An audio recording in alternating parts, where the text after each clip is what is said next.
જય હિન્દ મિત્રો, જય ભારત. તો હવે ભારતીય બંધારણની લાક્ષણિકતાઓ જે છે, મુખ્ય લાક્ષણિકતાઓ, તો એની ઉપર આપણે જે ચર્ચાઓ કરવાની છે જીપીએસસી વર્ગ 1-2ની પ્રિલિમ પરીક્ષા અને મુખ્ય પરીક્ષાના સંદર્ભે. તો જ્યારે પણ મિત્રો લાક્ષણિકતાઓની વાત આવે તો સૌથી પહેલાં સ્પષ્ટીકરણ થવું એ જરૂરી છે કે ભારતીય બંધારણની જેટલી પણ લાક્ષણિકતાઓનો આપણે અભ્યાસ કરીશું થ્રુઆઉટ આ લેક્ચરની અંદર, તો એની ઉપરથી પ્રિલિમિનરી એક્ઝામની અંદર પ્રશ્નો જે છે ને એ ખૂબ જ ઓછા બને છે. આ પાર્ટ જે છે એ ભાગ તમારી મુખ્ય પરીક્ષાઓ માટે મહત્ત્વનો છે, રાઈટ. કે જીપીએસસી દ્વારા લેવામાં આવતી જે મેઇન એક્ઝામિનેશન હોય એ મેઇન એક્ઝામિનેશનની અંદર બંધારણ વિષયની અંદર આપવામાં આવેલા સિલેબસનો એક મુદ્દો બંધારણની મુખ્ય લાક્ષણિકતાઓ. તો આનું મહત્ત્વ વધુ જે છે ને મિત્રો એ કઈ પરીક્ષામાં છે, તો એ છે મેઇન્સમાં, એટલે કે મુખ્ય પરીક્ષાની અંદર. પ્રિલિમિનરી એક્ઝામની અંદર ખાલી તમારે એક બાબત ધ્યાને લેવાની છે કે ભાઈ ભારતીય બંધારણની લાક્ષણિકતાઓ કઈ કઈ ગણી શકાય. તો જોઈએ આપણે ભારતીય બંધારણની લાક્ષણિકતાઓ કઈ લઈ શકીએ આપણે. તો ભારતીય બંધારણની મુખ્ય લાક્ષણિકતાઓમાં સૌથી પહેલી લાક્ષણિકતા જે છે ને એ મિત્રો ભારતીય બંધારણનું આમુખ જ છે. કે ભારતીય બંધારણનું આમુખ જો જોવામાં આવે તો વિશ્વની અંદર કોઈ પણ દેશના બંધારણના આમુખ કરતાં સૌથી લાંબુ આમુખ છે. આમુખની અંદર જે ભાષા અને શબ્દોનું પ્રયોજન થયેલું છે એ પણ એક વિશિષ્ટ સમન્વય જોવા મળે છે.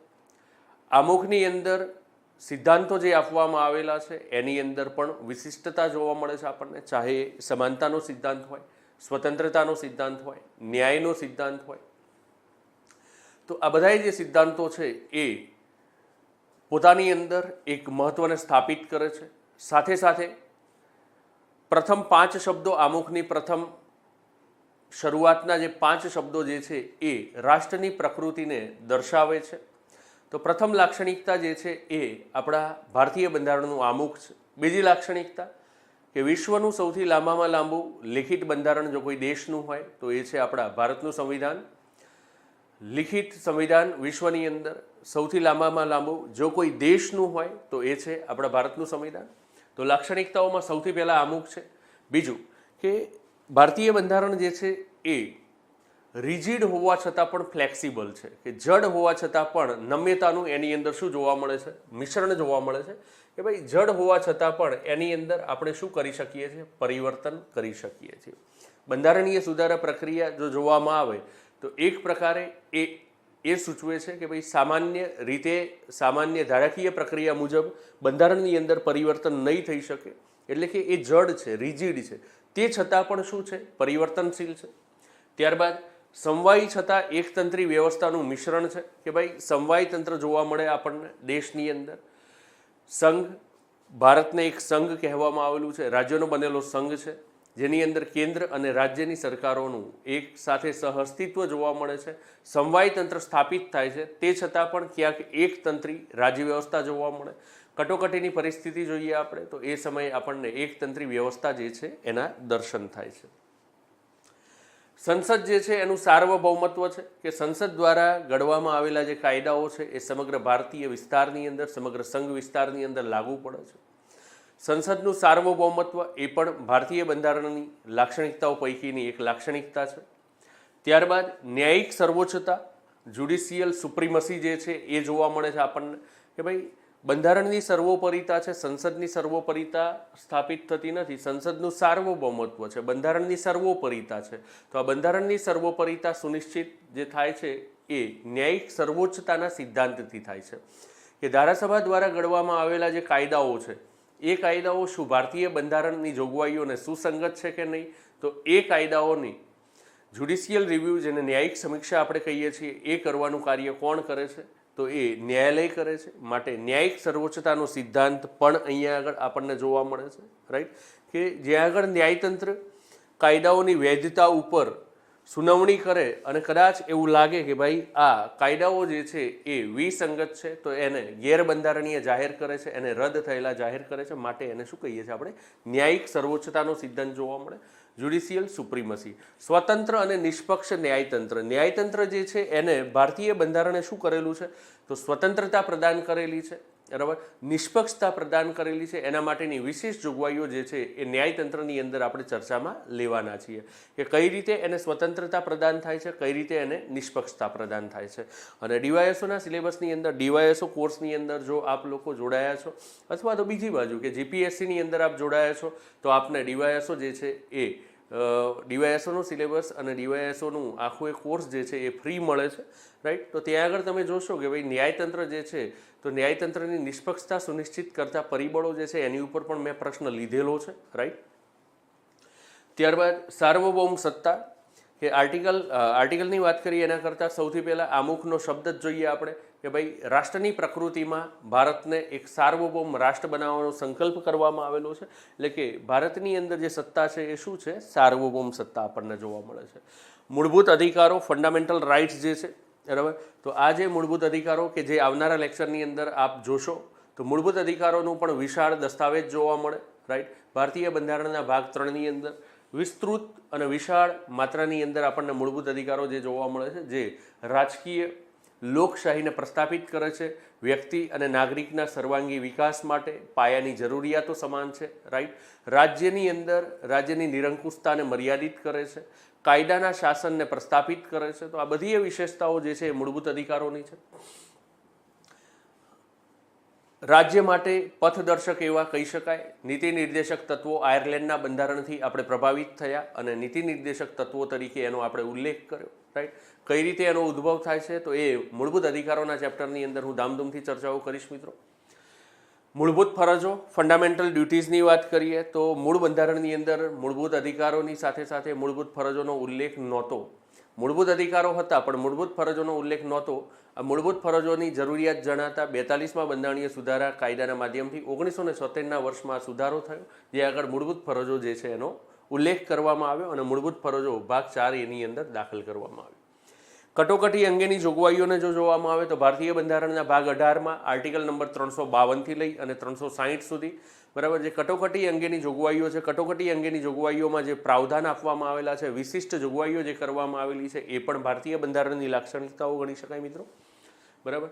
સંસદીય પદ્ધતિ, બાયકેમ્બ્રલિઝમ, આપણને દ્વિગૃહી વ્યવસ્થા જે છે એ જોવા મળે છે. તો ભારતની અંદર સંસદીય પદ્ધતિ, સંસદીય વ્યવસ્થા, બાયકેમ્બ્રલિઝમ જે છે એ પણ ભારતીય બંધારણની આગવી લાક્ષણિકતા વિશેષતા ગણી શકાય. યુનિવર્સલ એડલ્ટ ફ્રેન્ચાઇઝ જેને આપણે કહીએ છીએ પુખ્ત વય મતાધિકાર, તો ભારતીય બંધારણની અંદર સાર્વત્રિક પુખ્ત વય મતાધિકાર જે આપવામાં આવેલો છે એ પણ ભારતીય બંધારણની એક લાક્ષણિકતા બને છે.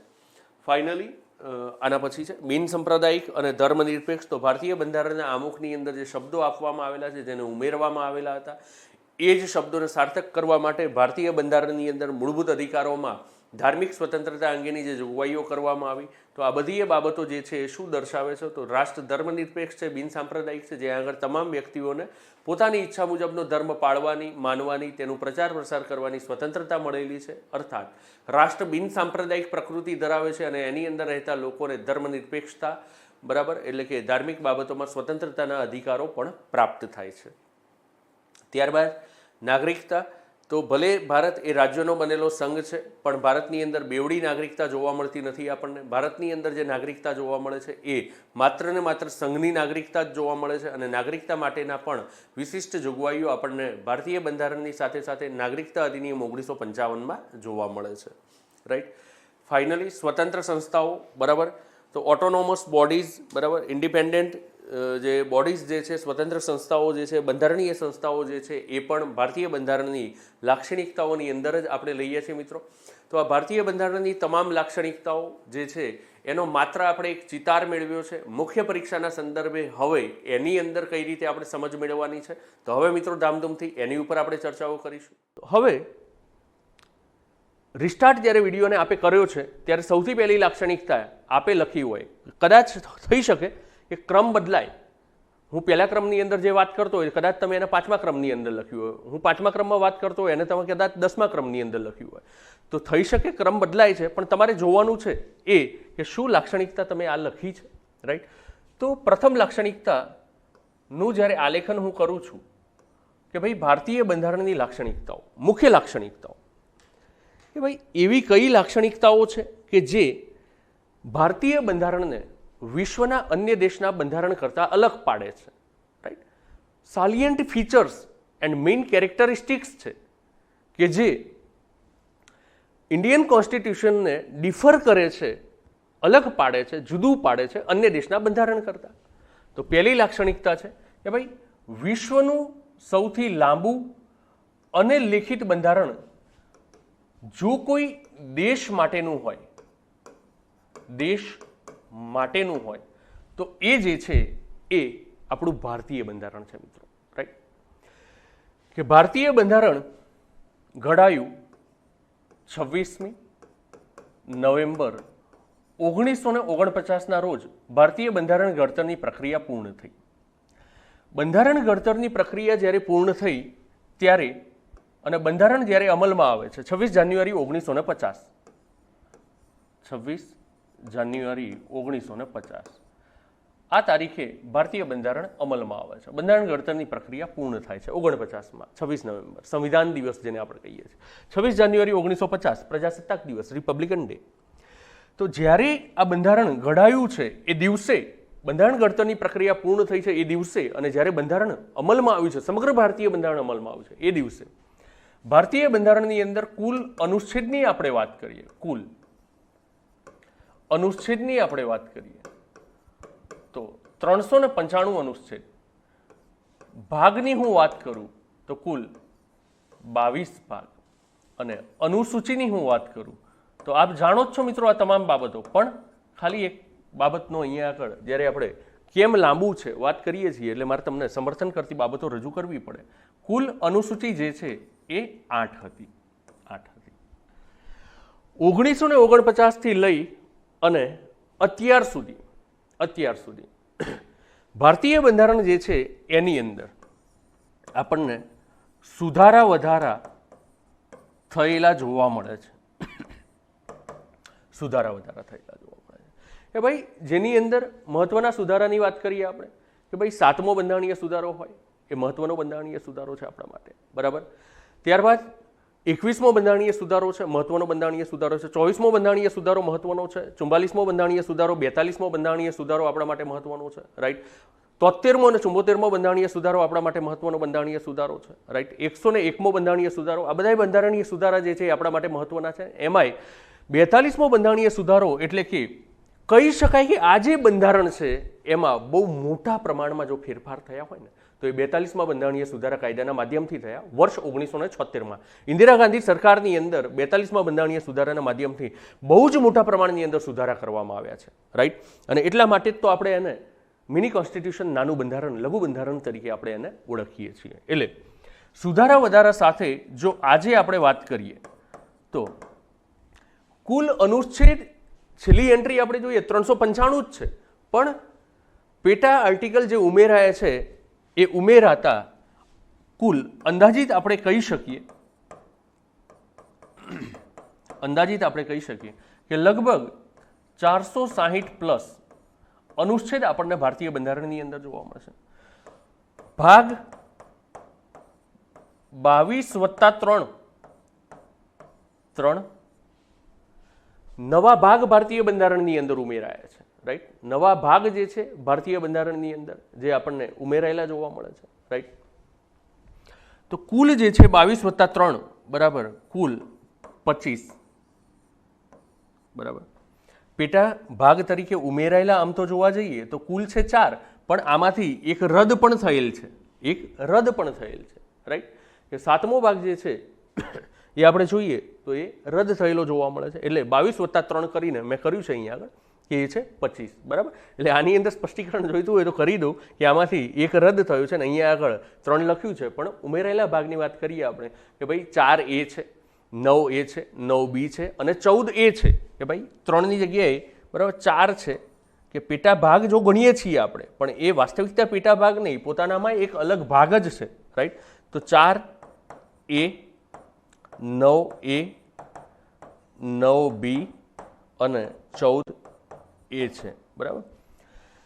4A જે છે એની અંદર આપણને મૂળભૂત ફરજો જોવા મળશે, બરાબર.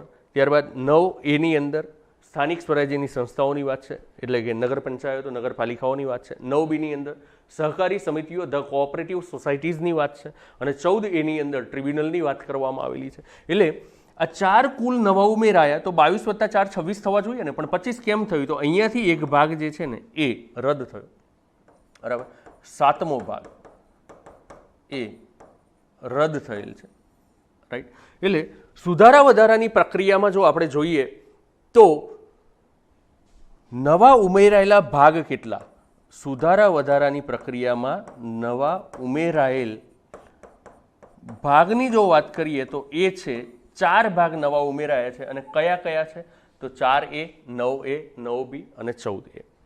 અંદાજિત 80+ આર્ટિકલ જે છે એ એડ થયા છે, બરાબર. અંદાજિત 80+ આર્ટિકલ જે છે એ શું થયા છે? એડ થયા છે. અને અનુસૂચિની વાત કરીએ, નવા ઉમેરાયેલા ભાગની સાથે નવી ઉમેરાયેલ અનુસૂચિની વાત કરીએ તો નવી ઉમેરાયેલ અનુસૂચિ કેટલી છે?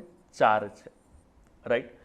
હતી 8 નવી ઉમેરાયેલી અનુસૂચિની અંદર અનુસૂચિ 9, અનુસૂચિ 10, અનુસૂચિ 11 અને અનુસૂચિ 12. આ 4 અનુસૂચિ જે છે એ નવી ઉમેરાયેલી છે. એટલે ભારતીય બંધારણ એ વિશિષ્ટ આગવી ઓળખ ઊભી કરે છે. લિખિત બંધારણમાં પણ આટલો લાંબો અને જીવંત દસ્તાવેજ ભારત સિવાય કોઈ દેશ પાસે નથી મિત્રો. અમેરિકાના બંધારણને જુઓ તમે, જાપાનના બંધારણને જુઓ તમે, બરાબર. બ્રિટનના બંધારણને જોઈએ, ભલે અનરિટન કોન્સ્ટિટ્યુશન આપણે કહીએ છીએ, બરાબર, એને જોઈએ આપણે, રાઈટ. જર્મનીના બંધારણને જોઈએ આપણે, દક્ષિણ આફ્રિકાના બંધારણને જોઈએ આપણે, કેનેડાના બંધારણને જોઈએ આપણે, રાઈટ. તો આ બધાય દેશના બંધારણ જે છે ને એ બહુ જ નાના બંધારણ છે કદની અંદર. જ્યારે ભારતીય બંધારણ જે છે એ વિશ્વનું સૌથી લાંબુ અને લેખિત કોઈ દેશ માટેનું બંધારણ છે. દેશ માટેનો શબ્દ મેં એટલા માટે વાપર્યો છે, ધ્યાનમાં રાખજો કે ભાઈ 2 બાબતો સ્પષ્ટીકરણ કરવું જરૂરી છે કે ભાઈ દેશનું બંધારણ હોય અને સૌથી લાંબુ અને લેખિત બંધારણ હોય તો એ છે ભારત.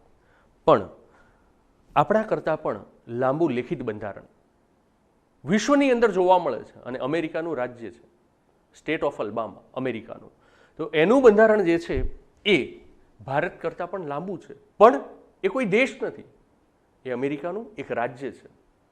અમેરિકા 50 રાજ્યોનો બનેલો સંઘ છે, બરાબર, ફેડરેશન છે. તો એના ફેડરેશનની અંદર આપણે જોઈએ તો ભાઈ ફેડરલ ગવર્મેન્ટ જે હોય તો એ ફેડરલ ગવર્મેન્ટના લક્ષણો આપણે જોઈએ તો એની અંદર દ્વિબંધારણીય વ્યવસ્થા જોવા મળે, 2 બંધારણો જોવા મળે. આપણે ભારતની અંદર પણ જ્યારે ચર્ચાઓ કરીશું મિત્રો, પ્રશ્નોની અંદર આવીશું ત્યારે લાક્ષણિકતાઓની અંદર એની ઉપર પણ વાત કરીશું. ભાઈ ભારતની અંદર સમવાય તંત્રની જોગવાઈ હોવા છતાં પણ આપણને એકલ બંધારણ જ જોવા મળે છે, એક જ બંધારણ જોવા મળે છે. કેમ જોવા મળે છે? આર્ટિકલ 1ના સંદર્ભે આપણે વાત કરવાના પ્રયત્નો કરીશું, રાઈટ. કે ભાઈ કેસી વિયરે કીધેલું છે કે ભારત જે છે એ શું છે? ક્વાઝી ફેડરલ સિસ્ટમ છે, એટલે કે અર્ધ સમવાયી વ્યવસ્થા ધરાવે છે, રાઈટ. વિદ્વાનોના અભિપ્રાયો પણ લઈશું આપણે કે ભાઈ અમુક વિદ્વાનો જે છે જેમ કે કેસી વિયરે એવું કીધું કે ક્વાઝી ફેડરલ સિસ્ટમ છે, અર્ધ સમવાયી વ્યવસ્થા છે. તો એ સિવાય બીજા કેટલાક વિદ્વાનોએ વિધાનો આપ્યા છે ભારતીય બંધારણને જોતા કે ભાઈ ભારતીય રાજ્ય વ્યવસ્થા કેવી છે. તો ટૂંકમાં મિત્રો અહીંયા આગળ આપણે વાત કરી કે ભાઈ 4 ભાગ નવા ઉમેરાય છે, બરાબર. કયા કયા? તો આ 4 નવી અનુસૂચિ ઉમેરાય છે, 9, 10, 11, 12. ભાગ રદ થાય છે 7મો. લગભગ 20 જેટલા અનુચ્છેદ, અંદાજિત 20 જેટલા અનુચ્છેદ જે છે ને એ શું કરવામાં આવે છે? રદ કરવામાં આવે છે, રાઈટ. તો જ્યારે પણ તમે ભારતીય બંધારણની લાક્ષણિકતાઓનું આલેખન કરો છો ત્યારે હંમેશા મિત્રો ધ્યાનમાં રાખજો કે સૌથી પહેલી લાક્ષણિકતા આપણી એ જ છે કે ભારતીય બંધારણ એ વિશ્વનું સૌથી લાંબામાં લાંબુ લેખિત બંધારણ છે કોઈ દેશ માટેનું, રાઈટ. એટલે પ્રથમ લાક્ષણિકતા જોઈએ આપણે કે કેમ લાંબુ છે, બરાબર. અને બીજી એક બાબત કે ભાઈ ભારતીય બંધારણ જે ઘડ્યું છે, ભારતીય બંધારણ જે ઘડ્યું છે એ બંધારણ સભાને પણ તમે જુઓ કે બંધારણ ઘડનારી બંધારણ સભા જે છે ને આપણી એને પણ તમે જુઓ કે 389 સભ્યો તમને જોવા મળશે. 389 સભ્યો તમને અહીંયા આગળ જોવા મળશે બંધારણ સભાની અંદર. દર 10 લાખે 1 સભ્યનું પ્રતિનિધિત્વ હતું. એટલે આટલી વિશાળ અને વિશાળ બંધારણ સભા કે જે 2 વર્ષ 11 માસ અને 18 દિવસ આખું આ કામ કરે છે ને ત્યારે ભારતીય બંધારણ બને છે, બરાબર? ત્યારે ભારતીય બંધારણ બને છે. અને ભારતીય બંધારણ ઘડાયા બાદ તેનું લેખનનું કાર્ય કે ભાઈ અંગ્રેજીમાં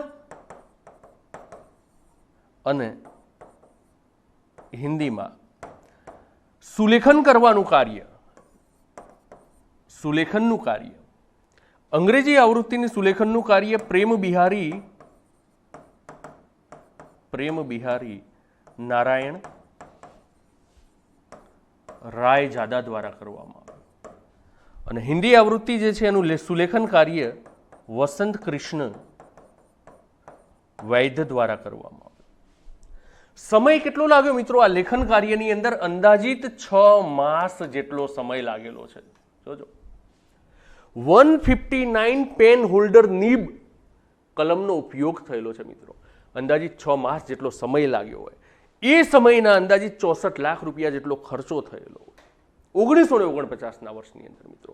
389 સભ્યો બેઠા હોય, 2 વર્ષ 11 માસ 18 દિવસનો સમય લીધો હોય, 11 સત્રો કર્યા હોય મિત્રો, બરાબર?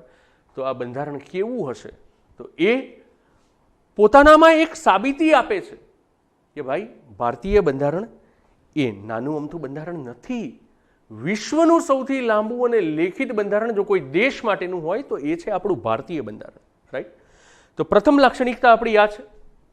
બીજું કે ભાઈ 389 સભ્યો બેઠા બંધારણ ઘડતરની પ્રક્રિયા માટે કુલ 389 સભ્યો બેસે છે. ઓગસ્ટ પ્રસ્તાવ 3 જૂન યોજના, બરાબર, અથવા તો માઉન્ટ બેટન યોજના જે છે એના થકી ભારતમાંથી એક અલગ રાજ્ય પાકિસ્તાનની માગણીનો સ્વીકાર કરી લેવામાં આવે છે. અલગ પાકિસ્તાન બનતા ભારતીય બંધારણ સભાના સભ્યોની સંખ્યા થઈ જાય છે 299, બરાબર? આ બંધારણ ઘડતરની પ્રક્રિયામાં આપને જો ખ્યાલ છે તો દ્વિતીય બેઠક 11મી ડિસેમ્બર 1946ના રોજ મળી. બીજી બેઠક, પહેલી બેઠક મળી હતી 9 ડિસેમ્બર 1946, બીજી બેઠક મળી 11 ડિસેમ્બર 1946ના રોજ. અને એ વખતે ડોક્ટર રાજેન્દ્ર પ્રસાદને ભારતીય બંધારણના કાયમી અધ્યક્ષ બનાવવામાં આવે છે. 2 વ્યક્તિઓને ઉપાધ્યક્ષ તરીકે ચૂંટી કાઢવામાં આવે છે અને સાથે સાથે એક વ્યક્તિની ભારતીય બંધારણ સભાના બંધારણીય સલાહકાર તરીકે નિયુક્તિ કરવામાં આવે છે. અને એ કોણ? બેનિગલ નરસિંહ રાવ, BN રાવ, બંધારણીય સલાહકાર તરીકે આમને નિયુક્ત કરવામાં આવે.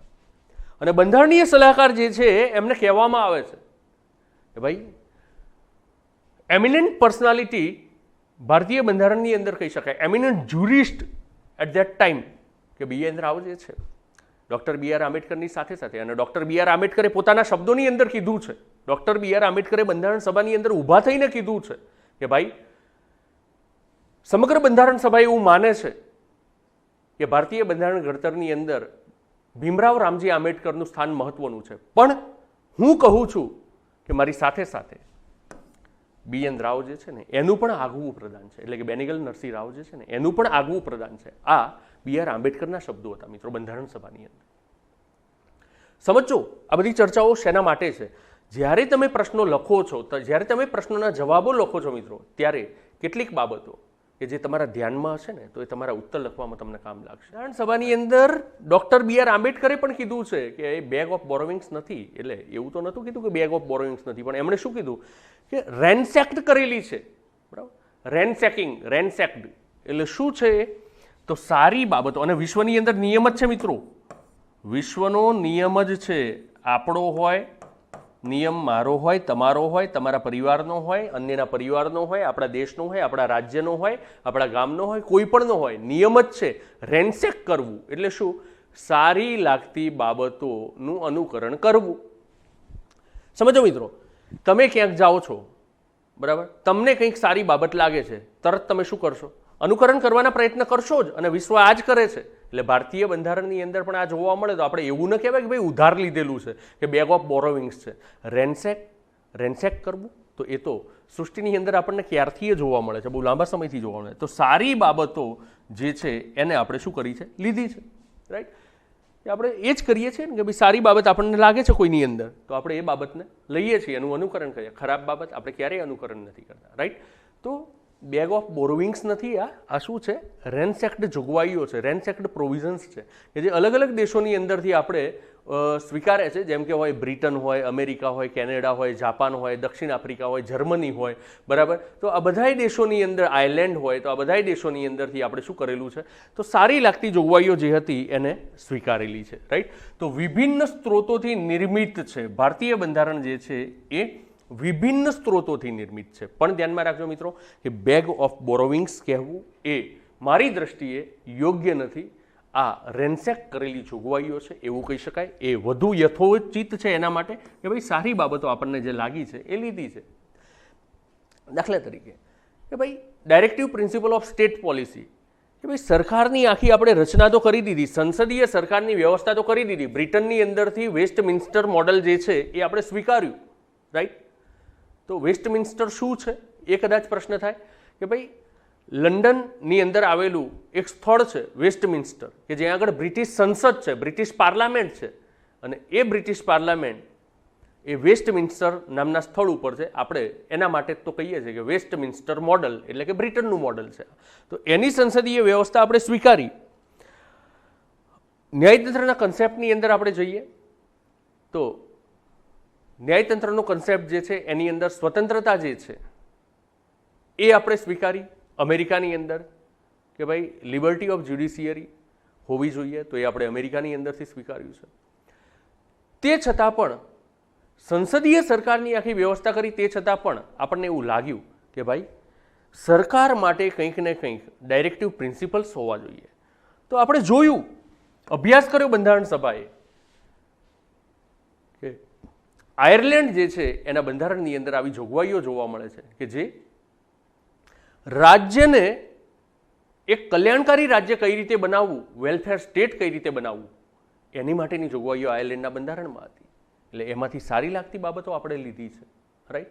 અને સારી લાગતી બાબતો લેવીને એ યોગ્ય જ છે મિત્રો. વિશ્વા કરે છે, આપણે કર્યું, એ કંઈ નવાઈની વાત નથી. આપણા દેશમાંથી પણ સારી લાગતી બાબતો ઘણા બધા દેશોએ સ્વીકારેલી છે, રાઈટ? સો ટૂંકમાં બીજી લાક્ષણિકતા આપણી જે છે એ શું છે? તો એ છે વિભિન્ન સ્ત્રોતોમાંથી ભારતીય બંધારણ જે છે એનું નિર્માણ થયેલું છે, રાઈટ? વિભિન્ન સ્ત્રોતોથી ભારતીય બંધારણ નિર્મિત છે.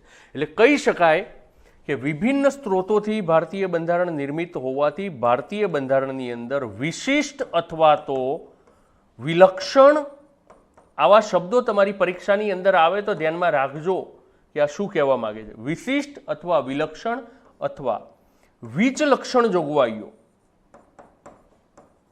વિચલક્ષણ જોગવાઈ કે જે અલગ અલગ સ્ત્રોતોમાંથી સ્વીકારી હોવાના કારણે ભારતીય બંધારણને વિશિષ્ટ બનાવે છે, વિલક્ષણ બનાવે છે, વિચલક્ષણ બનાવે છે, રાઈટ? નંબર 3, નમ્યતા અને અનમ્યતાનું સમન્વય. ત્રીજો point, a blend of rigidity and flexibility. Rigidity and flexibility. બરાબર. ઘણી વખતે કદાચ આ શબ્દો ન સમજાતા હોય એટલા માટે લખી નાખ્યું છે મેં. નમ્યતા, ફ્લેક્સિબિલિટી, અનમ્યતા, રિજિડિટી. આપણા ગુજરાતીના સાવ સાદા શબ્દો લઈએ તો કઠોર અને લચીલું. કઠોર અને લચીલું. બરાબર. કે ભાઈ અહીંયા આગળ જો આપણે જોઈએ કે કઠોર અને લચીલું બંધારણ, નમ્ય અને અનમ્ય બંધારણ, rigidity and flexibility in the sense of constitutional amendment process, બંધારણીય સુધારા પ્રક્રિયાને જો આપ વાંચો, પ્રક્રિયાને આપ સમજો અને આપ સમજી ચૂક્યા છો મિત્રો કે આ બંધારણીય સુધારા પ્રક્રિયા શું છે, મારે તમને સમજાવવાની જરૂર ન પડે, કારણ પીટી તમે ક્લિયર કરેલું છે, રાઈટ? મીન્સ જ્યારે તમે આપો છો ત્યારે આ મુદ્દા ઉપર શું લખવું એ મારે તમને કહેવાનું છે. બંધારણીય સુધારા પ્રક્રિયા કે ભાઈ ભારતીય બંધારણના અનુચ્છેદ નંબર 368ની અંદર એનો ઉલ્લેખ કરવામાં આવેલો છે, અને શું છે પ્રક્રિયા, કયા ગૃહમાં કઈ રીતે ખરડો બરાબર રજૂ કરવામાં આવે, કઈ રીતે પસાર કરવામાં આવે, રાષ્ટ્રપતિ શું કરી શકે, કેટલા વીટો પાવર છે, રાઈટ. તો શું વીટો પાવર છે કે નથી, ને આને બધી ચર્ચાઓ અહીંયા આગળ અસ્થાને છે મિત્રો. તો અનુચ્છેદ નંબર 368 ની જે બંધારણીય પ્રક્રિયા છે એમાં તમે જોશો એક એવું કહે છે કે ભાઈ સંસદના બંને ગૃહો ની વિશિષ્ટ મંજૂરી, વિશિષ્ટ બહુમતી, ટાઈપ્સ ઓફ મેજોરિટી આપ સમજી ચૂક્યા છો મિત્રો. અને નહીં સમજ્યા હોય તો સંસદની કાર્યરીતિ છે જ આપણા મુદ્દાની અંદર, તો એની અંદર હું વાત કરવાનો છું. બંને ગૃહોની વિશિષ્ટ બહુમતી, હાજર રહીને મતદાન કરનાર સભ્યોની વિશિષ્ટ બહુમતી, બરાબર, અને ગૃહની કુલ સભ્ય સંખ્યાની બહુમતી. એક આ છે ટાઈપ. અને નંબર 2 બીજો ટાઈપ જે છે 368માં એ છે કે ભાઈ સંસદના બંને ગૃહોની વિશિષ્ટ બહુમતી પ્લસ, આ તો છે જ, પ્લસ અડધાથી વધુ રાજ્યોની સહમતી, અડધાથી વધુ રાજ્યોનું અનુમોદન. અનુમોદન, અનુમોદન એટલે સહમતિ મિત્રો. ક્યાંક આવા શબ્દો પણ ઉપયોગમાં લેવા જોઈએ આપણે જ્યારે પણ આન્સર રાઇટિંગ કરીએ છીએ. એટલે કેટલાક શબ્દોની પસંદગી પણ મહત્વની બની જાય છે મિત્રો, રાઈટ. બે જોગવાઈઓ આ છે. અને ત્રીજું કે ભાઈ સામાન્ય ખરડાને જે રીતે પસાર કરવામાં આવે એ જ રીતે બંધારણની અંદર પણ સુધારો કરવામાં આવે. પણ ધ્યાનમાં રાખજો કે આને બંધારણીય સુધારાનો ક્રમ મળતો નથી. બંધારણીય સુધારાનો ક્રમ મળતો નથી. આને કહેવાય બંધારણીય સુધારાનો ક્રમ મળે છે. હવે જોઈએ આપણે આ સમજાય છે. નમ્યતા અને અનમ્યતાનું સમન્વય છે ભારતીય બંધારણ. તો જુઓ તમે, નમ્યતા બ્રિટન આનું બેસ્ટ ઉદાહરણ છે. અનમ્યતા રિજિડિટી અમેરિકા બેસ્ટ ઉદાહરણ છે આનું. અમેરિકા કે ભાઈ અમેરિકાની અંદર જ્યારે પણ કંઈ સંશોધન કરવું છે, અમેરિકન બંધારણની અંદર જ્યારે પણ કંઈ સંશોધન કરવું છે તો એ પ્રક્રિયા કેવી છે? કઠોર છે પ્રક્રિયા, અનમ્ય છે પ્રક્રિયા, રિજિડ છે પ્રોસેસ. જ્યારે બ્રિટનની અંદર બંધારણીય સુધારો કરવો છે, નમ્ય છે, ફ્લેક્સિબલ છે. એ બંધારણ કેવું છે? લચીલું બંધારણ છે. આપણે શું કર્યું? ભારતીય બંધારણે શું કર્યું? આ જ છે મિત્રો આપણા બંધારણની ખાસિયત. ન તો આપણે સંપૂર્ણ એને લચીલું રાખ્યું, ન તો આપણે એને સંપૂર્ણ ફ્લેક્સિબલ બનાવ્યું, ન તો સંપૂર્ણ આપણે એને કઠોર કરી નાખ્યું. 3 બાબતો મેં તમને બતાવી 368 હેઠળ. 2 બાબતો છે. એક સંસદની વિશિષ્ટ બહુમતી, બરાબર, સ્પેશિયલ મેજોરિટી અને એબ્સોલ્યુટ મેજોરિટી, બરાબર, અને ત્યારબાદ છે કે ભાઈ સ્પેશિયલ મેજોરિટી પ્લસ અડધા કરતાં વધુ રાજ્યો જે છે એનું અનુમોદન હોવું જોઈએ. અને ત્રીજું જે છે કે ભાઈ એક સાદો ખરડો. અહીંયા આગળ લચીલું કેમ છે? તો બ્રિટનની અંદર એવું છે કે ભાઈ ધારાગૃહની અંદર, ધારાગૃહમાં કોઈ પણ સાદો ખરડો, કોઈ પણ ખરડો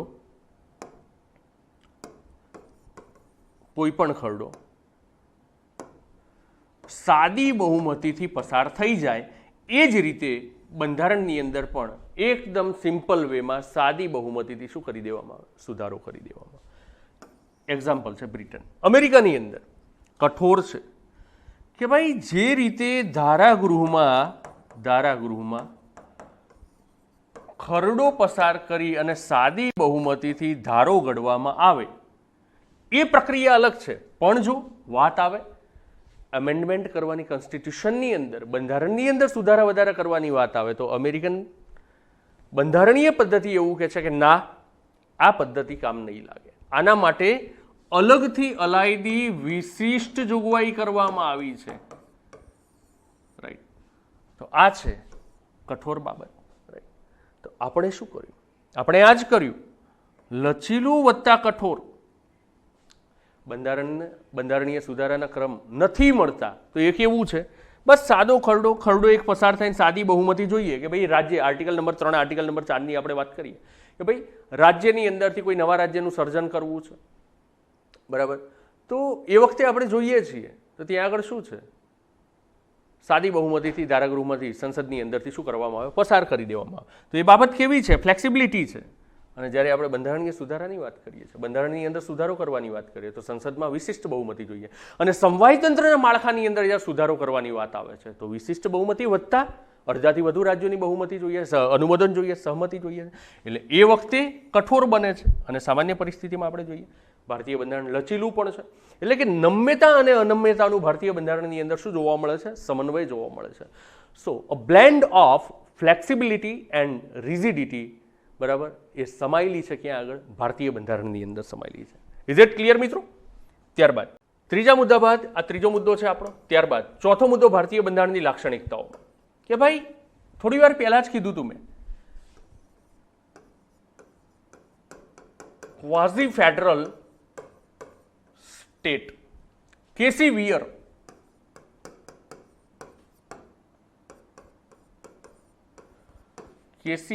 આ કીધું કે ભાઈ ભારતીય બંધારણ જે રાજ્ય વ્યવસ્થાનું સર્જન કરે છે, ભારતીય બંધારણ જે રાજ્ય વ્યવસ્થાનું સર્જન કરે છે એ કેવું છે, તો એ છે અર્ધ સમવાયી વ્યવસ્થા. બરાબર, નથી તો એ સંપૂર્ણ સંઘીય વ્યવસ્થા કે નથી તો એ સંપૂર્ણ એકતંત્રી વ્યવસ્થા. બરાબર, સંઘીય અને એકતંત્રી વ્યવસ્થા. સંઘીય અને એકતંત્રી વ્યવસ્થા જોઈએ તો અહીંયા આગળ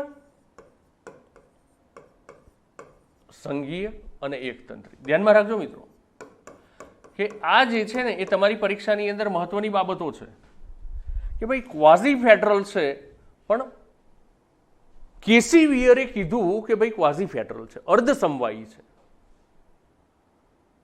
તો આપણને પણ ખબર તો પડવી જોઈએ ને કે અર્ધ સમવાયી કઈ રીતે છે. ન તો એ સંપૂર્ણ એકતંત્રી છે, ન તો એ સંપૂર્ણ સમવાયતંત્રી છે. સમવાયતંત્રી વધુ, એકતંત્રી ઓછું, પણ મિશ્રણ છે, અર્ધ સમવાયી વ્યવસ્થા છે. તો એવા કયા લક્ષણો હોય કે જે સંઘીય વ્યવસ્થાને છતી કરે અને એવા કયા લક્ષણો હોય કે જે એકતંત્રી વ્યવસ્થાને છતી કરે? જોઈએ મિત્રો, 8-9 લક્ષણો અહીંયા આગળ મેં તમારી સમક્ષ મૂકવાના પ્રયત્નો કર્યા છે. બરાબર, કે સંઘીય વ્યવસ્થામાં સૌથી પહેલા તો બરાબર ફેડરલ સ્ટ્રક્ચર જે હોય, ફેડરલ સ્ટ્રક્ચર ઓફ ગવર્મેન્ટ, તો એની અંદર શું જોવા મળે તમને? તો સૌથી પહેલા દ્વૈધ સરકાર જોવા મળે. એટલે કેન્દ્ર સરકાર પ્લસ રાજ્યોની અંદર સરકાર તમને જોવા મળે. શું ભારતની અંદર જોવા મળે છે? તો શું આવશે જવાબ મિત્રો? અને આ છે ને લક્ષણો મિત્રો, લખી નાખજો. બરાબર, નોટ અને પેન લઈને બેઠા છો તો આ લક્ષણો લખજો મિત્રો કે ભાઈ એકાત્મક વ્યવસ્થા તરફ ઢળાવની સાથે ભારતની અંદર શું છે? સંઘીય વ્યવસ્થા છે. ઢળાવ છે એકાત્મક, તો એકાત્મકના લક્ષણો જોઈશું થોડી વાર બાદ. પણ આના લક્ષણો લખજો, કદાચ પરીક્ષાની અંદર આવે છે કે ભાઈ characteristics of federal and unitary structure, એકતંત્રી અને સમવાયતંત્રીના લક્ષણો શું હોય, સંઘીય વ્યવસ્થા અને એકાત્મક વ્યવસ્થાના લક્ષણો શું હોય. સો પોઈન્ટ આઉટ કરેલી બાબતો છે મિત્રો, એને લખવાના પ્રયત્નો કરજો. કે સંઘીય વ્યવસ્થા એવું કહે છે કે ભાઈ સૌથી પહેલા તો સંઘ છે. ભારતીય બંધારણનો આર્ટિકલ નંબર 1 શું કહે છે કે ભારત, ઇન્ડિયા અર્થાત ભારત એ રાજ્યોનો બનેલો સંઘ છે. પણ સંઘ પાછો કેવો છે? તો એની અંદર કીધું છે કે ભાઈ રાજ્યોનો બનેલો સંઘ ખરો, પણ કોઈ સંધિ થઈને સંઘનું નિર્માણ નથી થયું, અથવા તો એમાંથી કોઈ પણ રાજ્યને છૂટું પડવાનો પણ અધિકાર નથી. માટે જ કેસી વિયરે કીધું કે આ કેવી સિસ્ટમ છે? ક્વાઝી ફેડરલ સિસ્ટમ છે, અર્ધ સમવાયી વ્યવસ્થા છે. બરાબર, સહકારી સંઘવાદની ભાવના પણ જોવા મળે છે આપણને. દ્વૈધ સરકાર હોય, પહેલું કેરેક્ટરિસ્ટિક કે ભાઈ સંઘીય સરકાર જે છે એ સંઘીય સરકારમાં હંમેશા સંઘીય માળખાની અંદર સૌથી પહેલા તમને દ્વૈધ સરકાર જોવા મળે. એટલે 2 પ્રકારની સરકારો હોય, એક કેન્દ્રના સ્તરે સરકાર હોય અને બીજું જે છે એ રાજ્યના સ્તરે સરકાર હોય. હવે તમને એ પ્રશ્ન તરત થશે કે ભાઈ તમે પંચાયતી રાજને જાહેર વહીવટ જ્યારે ભણાવ્યું છે ત્યારે તો તમે એવું કીધું છે કે લોકશાહી સરકારના 3 સ્તર છે ભારતમાં, અને અહીંયા આગળ તમે 2 બતાવો છો. તો ધ્યાનમાં રાખો મિત્રો કે હું ભારતના સંદર્ભે હાલ નથી વાત કરતો. હાલ શેની વાત કરું છું? કે વિશ્વની અંદર કન્ફેડરલ, ફેડરલ એન્ડ યુનિટરી સ્ટ્રક્ચર જે જોવા મળે છે, એટલે હાલ કન્ફેડરલની વાત હું નથી કરતો, પરિસંઘીય વ્યવસ્થાની વાત નથી કરતો, માત્ર સંઘીય અને એકાત્મકની વાત કરું છું. તો વિશ્વની અંદર જે સંઘીય વ્યવસ્થા જોવા મળે એમાં બે સ્તરની સરકાર જોવા મળે, એક કેન્દ્ર સરકાર, દ્વૈધ સરકાર જોવા મળે અને બીજી રાજ્યની સરકાર. પણ ભારતીય બંધારણની વિશિષ્ટ લાક્ષણિકતાઓમાં આગળ જોઈશું કે વિશ્વના કોઈ દેશની અંદર તમને નહીં જોવા મળે ત્રીજા સ્તરની સરકાર. ભારતની અંદર છે સ્થાનિક સ્વરાજ્યની સરકાર, રાઈટ. સો પહેલું લક્ષણ જે છે એ છે દ્વૈધ સરકાર, કે જે કેન્દ્ર સ્તર અને રાજ્ય સ્તરે જોવા મળે. હવે સરકાર છે બે સ્તરની, તો સંઘીય વ્યવસ્થાનું લક્ષણ છે મિત્રો, સંઘીય માળખાનું લક્ષણ છે મિત્રો, કે સત્તાનું વિભાજન પણ થયેલું હશે. શું આપણા ત્યાં આ બંને સરકારો વચ્ચે સત્તાનું વિભાજન છે? યસ. અનુસૂચિ 7 સત્તાનું વિભાજન અનુસૂચિ 7 છે, કે જ્યાં આગળ આપણને સંઘ યાદી જોવા મળે, જ્યાં આપણને રાજ્ય યાદી જોવા મળે છે, અને સાથે સાથે સંવર્તી યાદી પણ આપણને જોવા મળે, state list, union list and concurrent list પણ આપણને જોવા મળે છે, રાઈટ. સો ધ્યાનમાં રાખજો કે ફેડરલ સ્ટ્રક્ચરના કેરેક્ટરિસ્ટિક્સ શું હોય છે? તો સંઘીય માળખાના લક્ષણોમાં સૌથી પહેલા બે સરકારો જોવા મળે, દ્વૈધ સરકાર જોવા મળે. નંબર 2 સત્તાનું વિભાજન હોય. નંબર 3 લેખિત બંધારણ હોય. કેવું હોય? લેખિત બંધારણ.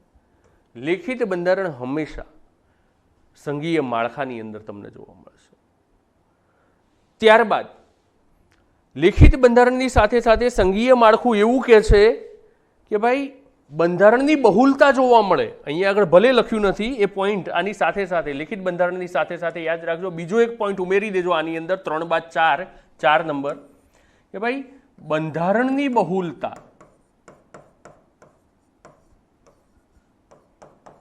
બંધારણની બહુલતા.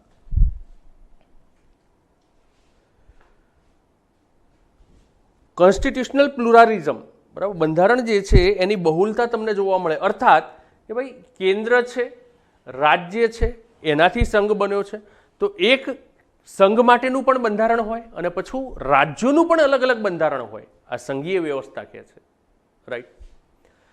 પણ ભારતની અંદર આપણને આ જોવા મળતું નથી, રાઈટ. એકાત્મક છે ભારતનું, તો સ્વાભાવિક છે કે આમાંથી કેટલીક બાબતો છે અને કેટલીક નથી, એટલે છે એ બાબતોનો અહીંયા આગળ મેં ઉલ્લેખ કરેલો છે. પણ જ્યારે તમારે એન્ટાયર પોલિટીના સંદર્ભે લખવાનું આવે ત્યારે તમે લખી શકો કે ભાઈ લેખિત બંધારણની સાથે સાથે બંધારણની બહુલતા પણ જોવા મળે છે. ક્યાં? સંઘીય માળખાની અંદર. ત્યારબાદ સુપ્રીમસી ઓફ કોન્સ્ટિટ્યુશન, એટલે કે બંધારણની સર્વોપરિતા પણ હોય, બરાબર, કે બંધારણ જ સર્વોપરી હોય, બંધારણથી ઉપર કશું જોવા મળે નહીં સંઘીય માળખાની અંદર. ભારતની અંદર જોવા મળે છે આપણને અનમ્ય બંધારણ, રિજિડિટી ઓફ કોન્સ્ટિટ્યુશન, રિજિડિટી જોવા મળે કે ભાઈ સંઘીય વ્યવસ્થા છે તો સંઘીય વ્યવસ્થાની અંદર, સંઘીય માળખાની અંદર જે બંધારણ હશે ને એ અનમ્ય હશે, બરાબર. અમેરિકા શું છે? રાજ્યોનો બનેલો સંઘ છે, બરાબર, ફેડરેશન ઓફ સ્ટેટ છે, તો એની અંદર સંઘીય માળખું છે. તો સંઘીય માળખાનું બંધારણ કેવું છે ત્યાં આગળ? તો ત્યાં તમે જુઓ તો બંધારણની બહુલતા પણ જોવા મળે અને ત્યાં તમે જુઓ તો રિજિડિટી ઓફ કોન્સ્ટિટ્યુશન પણ જોવા મળે, રાઈટ. ત્યારબાદ સ્વતંત્ર ન્યાયતંત્ર અમેરિકાની અંદર છે, પણ અમેરિકા જેટલું ન્યાયતંત્ર આપણું સ્વતંત્ર નથી, બરાબર. કે સ્વતંત્ર ન્યાયતંત્ર, તો સ્વતંત્ર ન્યાયતંત્રની વાત કરું, બરાબર, તો બેસ્ટ એક્ઝામ્પલ જે છે ને એ અમેરિકા છે. કે વિશ્વની અંદર સ્વતંત્ર ન્યાયતંત્રનું બેસ્ટ એક્ઝામ્પલ જે છે ને એ અમેરિકા છે. તો તમને એ પ્રશ્ન થાય કે શું ભારતમાં નથી? ભારતમાં છે મિત્રો, પણ અમેરિકા જેટલું ઇન્ડિપેન્ડન્ટ જ્યુડિશિયરી સિસ્ટમ ભારતની અંદર જોવા મળતી નથી. ભારતે શું કર્યું?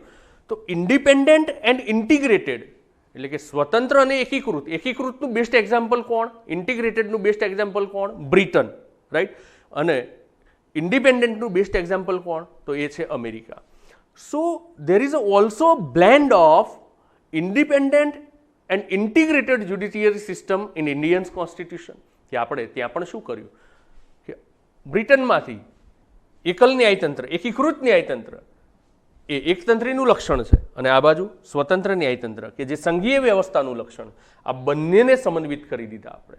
એટલે એકીકૃત અને સ્વતંત્ર ન્યાયતંત્રનું સમન્વય કરી અને ભારતીય બંધારણ ન્યાયતંત્રને સ્વીકાર્યું. માટે તો આપણે કહીએ છીએ ને કે ભાઈ શું છે ભારતીય બંધારણ, તો એ સંઘીય વ્યવસ્થા છે, બરાબર, અને એકાત્મક વ્યવસ્થા પણ છે, પણ બંનેનું થોડું ઘણું મિશ્રણ જોવા મળે. એટલે કેસી વિયરના શબ્દોમાં કહીએ તો ક્વાઝી ફેડરલ છે, અર્ધસમવાયી છે, રાઈટ.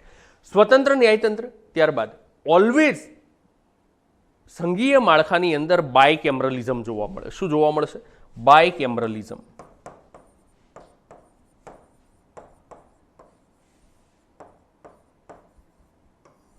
બાયકેમરલિઝમ અર્થાત દ્વિગૃહી વ્યવસ્થા. કેન્દ્ર સરકારમાં જુઓ કે રાજ્ય સરકારના સ્તરમાં જુઓ, વ્યવસ્થા કેવી હશે? દ્વિગૃહી વ્યવસ્થા હશે, બાયકેમરલિઝમ હશે.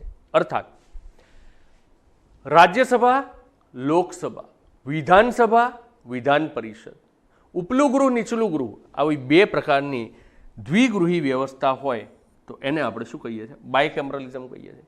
તો મિત્રો યાદ કરી લો કે ભાઈ સંઘીય માળખાના લાક્ષણિકતાઓ શું છે, સંઘીય માળખામાં શું લાક્ષણિકતા હોય છે? Main characteristics of federal structure. સૌથી પહેલા ડ્યુઅલ ગવર્મેન્ટ, ત્યારબાદ ડિવિઝન ઓફ પાવર, સત્તાનું વિભાજન, રિટન કોન્સ્ટિટ્યુશન, બરાબર, લિખિત બંધારણ, કોન્સ્ટિટ્યુશનલ પ્લુરાલિઝમ એ પણ જોવા મળે, સુપ્રીમસી ઓફ કોન્સ્ટિટ્યુશન, બંધારણની સર્વોપરિતા, રિજિડિટી ઓફ કોન્સ્ટિટ્યુશન, બરાબર, ઇન્ડિપેન્ડન્ટ જ્યુડિશિયરી એન્ડ ફાઇનલી બાયકેમરલિઝમ. તો આ જે છે એને કહીએ છીએ આપણે સંઘીય માળખાના લક્ષણો. સમજાય છે મિત્રો? રાઈટ. કે જે સમયે પ્રીના કન્સેપ્ટથી તમે અભ્યાસ કર્યો છે, હવે મેન્સના કન્સેપ્ટથી અભ્યાસ કરીએ છીએ. એટલે બંનેના તફાવતને લઈને પણ ચાલવા પડશે તમારે. કે કદાચ તમારી પરીક્ષાની અંદર આવે છે પ્રશ્ન કે ભાઈ ભારતીય બંધારણની મુખ્ય લાક્ષણિકતાઓ જોતા ભારતીય બંધારણ અર્ધસમવાયી છે, અર્ધસમવાયી છે, જ્યાં આગળ એકાત્મક વ્યવસ્થા તરફ ઢળાવની સાથે સાથે સંઘીય વ્યવસ્થાને સ્વીકારવામાં આવેલી છે. આ વિધાનને સ્પષ્ટ કરો. લખવો હોય તો પ્રશ્ન લખી નાખજો મિત્રો કે ભારતીય બંધારણ અર્ધસમવાયી વ્યવસ્થા નિર્ધારિત કરે છે જ્યાં આગળ એકાત્મક વ્યવસ્થા તરફ ઢળાવની સાથે સાથે સંઘીય વ્યવસ્થા જોવા મળે છે. આ વિધાનને સ્પષ્ટ કરો. શું કરવાનું ત્યાં આગળ? આ જ કરવાનું છે મિત્રો, રાઈટ. ક્યાંથી શબ્દો લાવવા?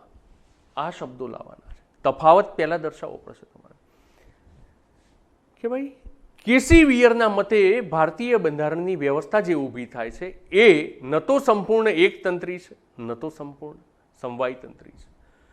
સમવાયતંત્રી વધુ, એકતંત્રી ઓછી, પણ બંનેનું મિશ્રણ જોવા મળે છે. માટે તે કહે છે કે તે અર્ધસમવાયી વ્યવસ્થા છે. અને ભારતીય બંધારણમાં કઈ કઈ લાક્ષણિકતાઓ છે કે જે એને એકતંત્રી બનાવે છે અને કઈ કઈ લાક્ષણિકતાઓ છે કે જેને સંઘીય વ્યવસ્થા તરફ લઈ જાય છે. તો સંઘીય વ્યવસ્થા તરફ ઢળાવ છે, એકાત્મકની તરફ ઢળાવ છે, પણ વ્યવસ્થા કેવી છે? સંઘીય છે, રાઈટ. સો એકતંત્રીના કેરેક્ટરિસ્ટિક્સ આપણે જોઈએ, યુનિટરી ફીચર્સ આપણે જોઈએ, બરાબર, કે what is the unitary features.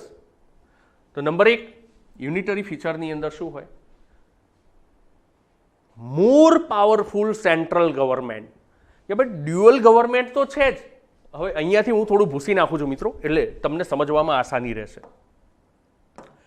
કે ભાઈ ડ્યુઅલ ગવર્મેન્ટ તો છે, પણ ડ્યુઅલ ગવર્મેન્ટની અંદર તરત જ યુનિટરી સિસ્ટમ હોય ને, તો યુનિટરી સિસ્ટમ એવું કહે છે in dual government there is central government is more powerful, right. તો એને કહીએ છીએ આપણે સશક્ત કેન્દ્ર સરકાર. બીજું, even though federalism there is a single constitution for entire union, કે ભલે સમવાયતંત્ર છે તે છતાં પણ છે શું? એક જ બંધારણ છે, એકલ બંધારણ છે. અહીંયા આગળ આપણે શું કીધું હતું? ચોથો પોઈન્ટ કરીને મેં તમને લખાવ્યું હતું કે ભાઈ આ ચોથો પોઈન્ટ પણ ધ્યાનમાં રાખજો. બંધારણીય બહુલતા હોય એટલે કે રાજ્યોના પણ બંધારણ જોવા મળે, ભારતની અંદર રાજ્યોનો બનેલો સંઘ છે. આપણે કહીએ છીએ ને આર્ટિકલ નંબર 1 કે ભારત અર્થાત ઇન્ડિયા અર્થાત ભારત એ રાજ્યોનો બનેલો સંઘ છે, એવું આપણે કહીએ છીએ. બરાબર. તો અમેરિકા પણ સંઘ છે અને ભારત પણ સંઘ છે. અમેરિકા પણ સમવાયી વ્યવસ્થા છે ને, ફેડરલ સિસ્ટમને અપનાવે છે. ભારત પણ ક્યાંક કહીએ છીએ સંઘીય વ્યવસ્થા તરફ. અમેરિકામાં રાજ્યોના બંધારણ છે, ભારતની અંદર રાજ્યોના બંધારણ નથી. કેમ નથી? તો આપણે કહીએ છીએ કે ભાઈ આ શું છે? એકતંત્રીના લક્ષણો છે, એકાત્મક શાસન વ્યવસ્થાના લક્ષણો છે. જેમાંથી આપણે શું સ્વીકાર્યું? તો સ્વીકાર્યું છે સશક્ત કેન્દ્ર સરકાર. ભારતમાં કેન્દ્ર સરકાર મજબૂત છે મિત્રો. રાઈટ. રાજ્યપાલની ભૂમિકા આવશે આપણા ટોપિકની અંદર જ. હવે રાજ્યપાલની નિમણૂક ક્યાંથી થાય? કેન્દ્ર સરકાર રાજ્યપાલની નિમણૂક કરે છે મિત્રો. રાઈટ. બીજું, સશક્ત કેન્દ્ર સરકાર કેમ છે? અનુસૂચિ 7 જુઓ. અનુસૂચિ 7ની અંદર તરત તમને દેખાશે કે ભાઈ મહત્વના વિષયો કેન્દ્રની પાસે છે, વધુ વિષયો કેન્દ્રની પાસે છે. સંવર્તી યાદી ઉપર જો કાયદો ઘડવાની વાત આવે છે તો એમાંય પાછા પ્રિવિલેજીસ કોની પાસે છે? સેન્ટ્રલ ગવર્મેન્ટ પાસે છે. રાઈટ. સો આ બધી બાબતો કદાચ પરીક્ષાની અંદર પ્રશ્ન તમને આવો પણ પૂછાઈ શકે કે ભાઈ સમવાય તંત્ર હોવા છતાં પણ ભારતની અંદર રાજ્ય સરકાર કરતાં કેન્દ્ર સરકાર વધુ સશક્ત છે. આ વિધાન ઉપર વિવેચનાત્મક નોંધ તૈયાર કરો. તરત તમારે લખવું પડશે. કમ્પેરેટિવ સ્ટડી તમારે કરવું પડશે, તુલનાત્મક અભ્યાસ તમારે કરવો પડશે અને એના સંદર્ભે તમારે ત્યાં આગળ દરેક બાબતો જે છે ને એનું આલેખન કરવું પડશે. પ્રશ્નો લેવાના જ છીએ આપણે મિત્રો. આ બધી બાબતો હજી તો 5મા મુદ્દા તરફ આપણે આગળ વધ્યા છીએ. તમામ પ્રશ્નોની આપણે ચર્ચાઓ પણ કરવાના છીએ. તો એકલ બંધારણ, સિંગલ કોન્સ્ટિટ્યુશન ભારતની અંદર જોવા મળે. સશક્ત કેન્દ્ર સરકાર ભારતની અંદર જોવા મળે. બીજી એક બાબત કે ઇવન ધો ફેડરલિઝમ there is single citizenship, કે ભાઈ સમવાય તંત્ર હોવા છતાં સંઘીય માળખાને અપનાવ્યું છે, સમવાય તંત્રને અપનાવ્યું હોય તે છતાં પણ નાગરિકતા કેવી હોય? એકલ નાગરિકતા. તો ધ્યાનમાં રાખો કે એકતંત્રી વ્યવસ્થાની અંદર હંમેશા નાગરિકતા શું હોય? એકલ નાગરિકતા હોય. કે ભાઈ તમને રાષ્ટ્રની નાગરિકતા મળશે, તમને સંઘની નાગરિકતા મળશે. બરાબર. તમે ડ્યુઅલ સિટીઝનશીપને એન્જોય ન કરી શકો.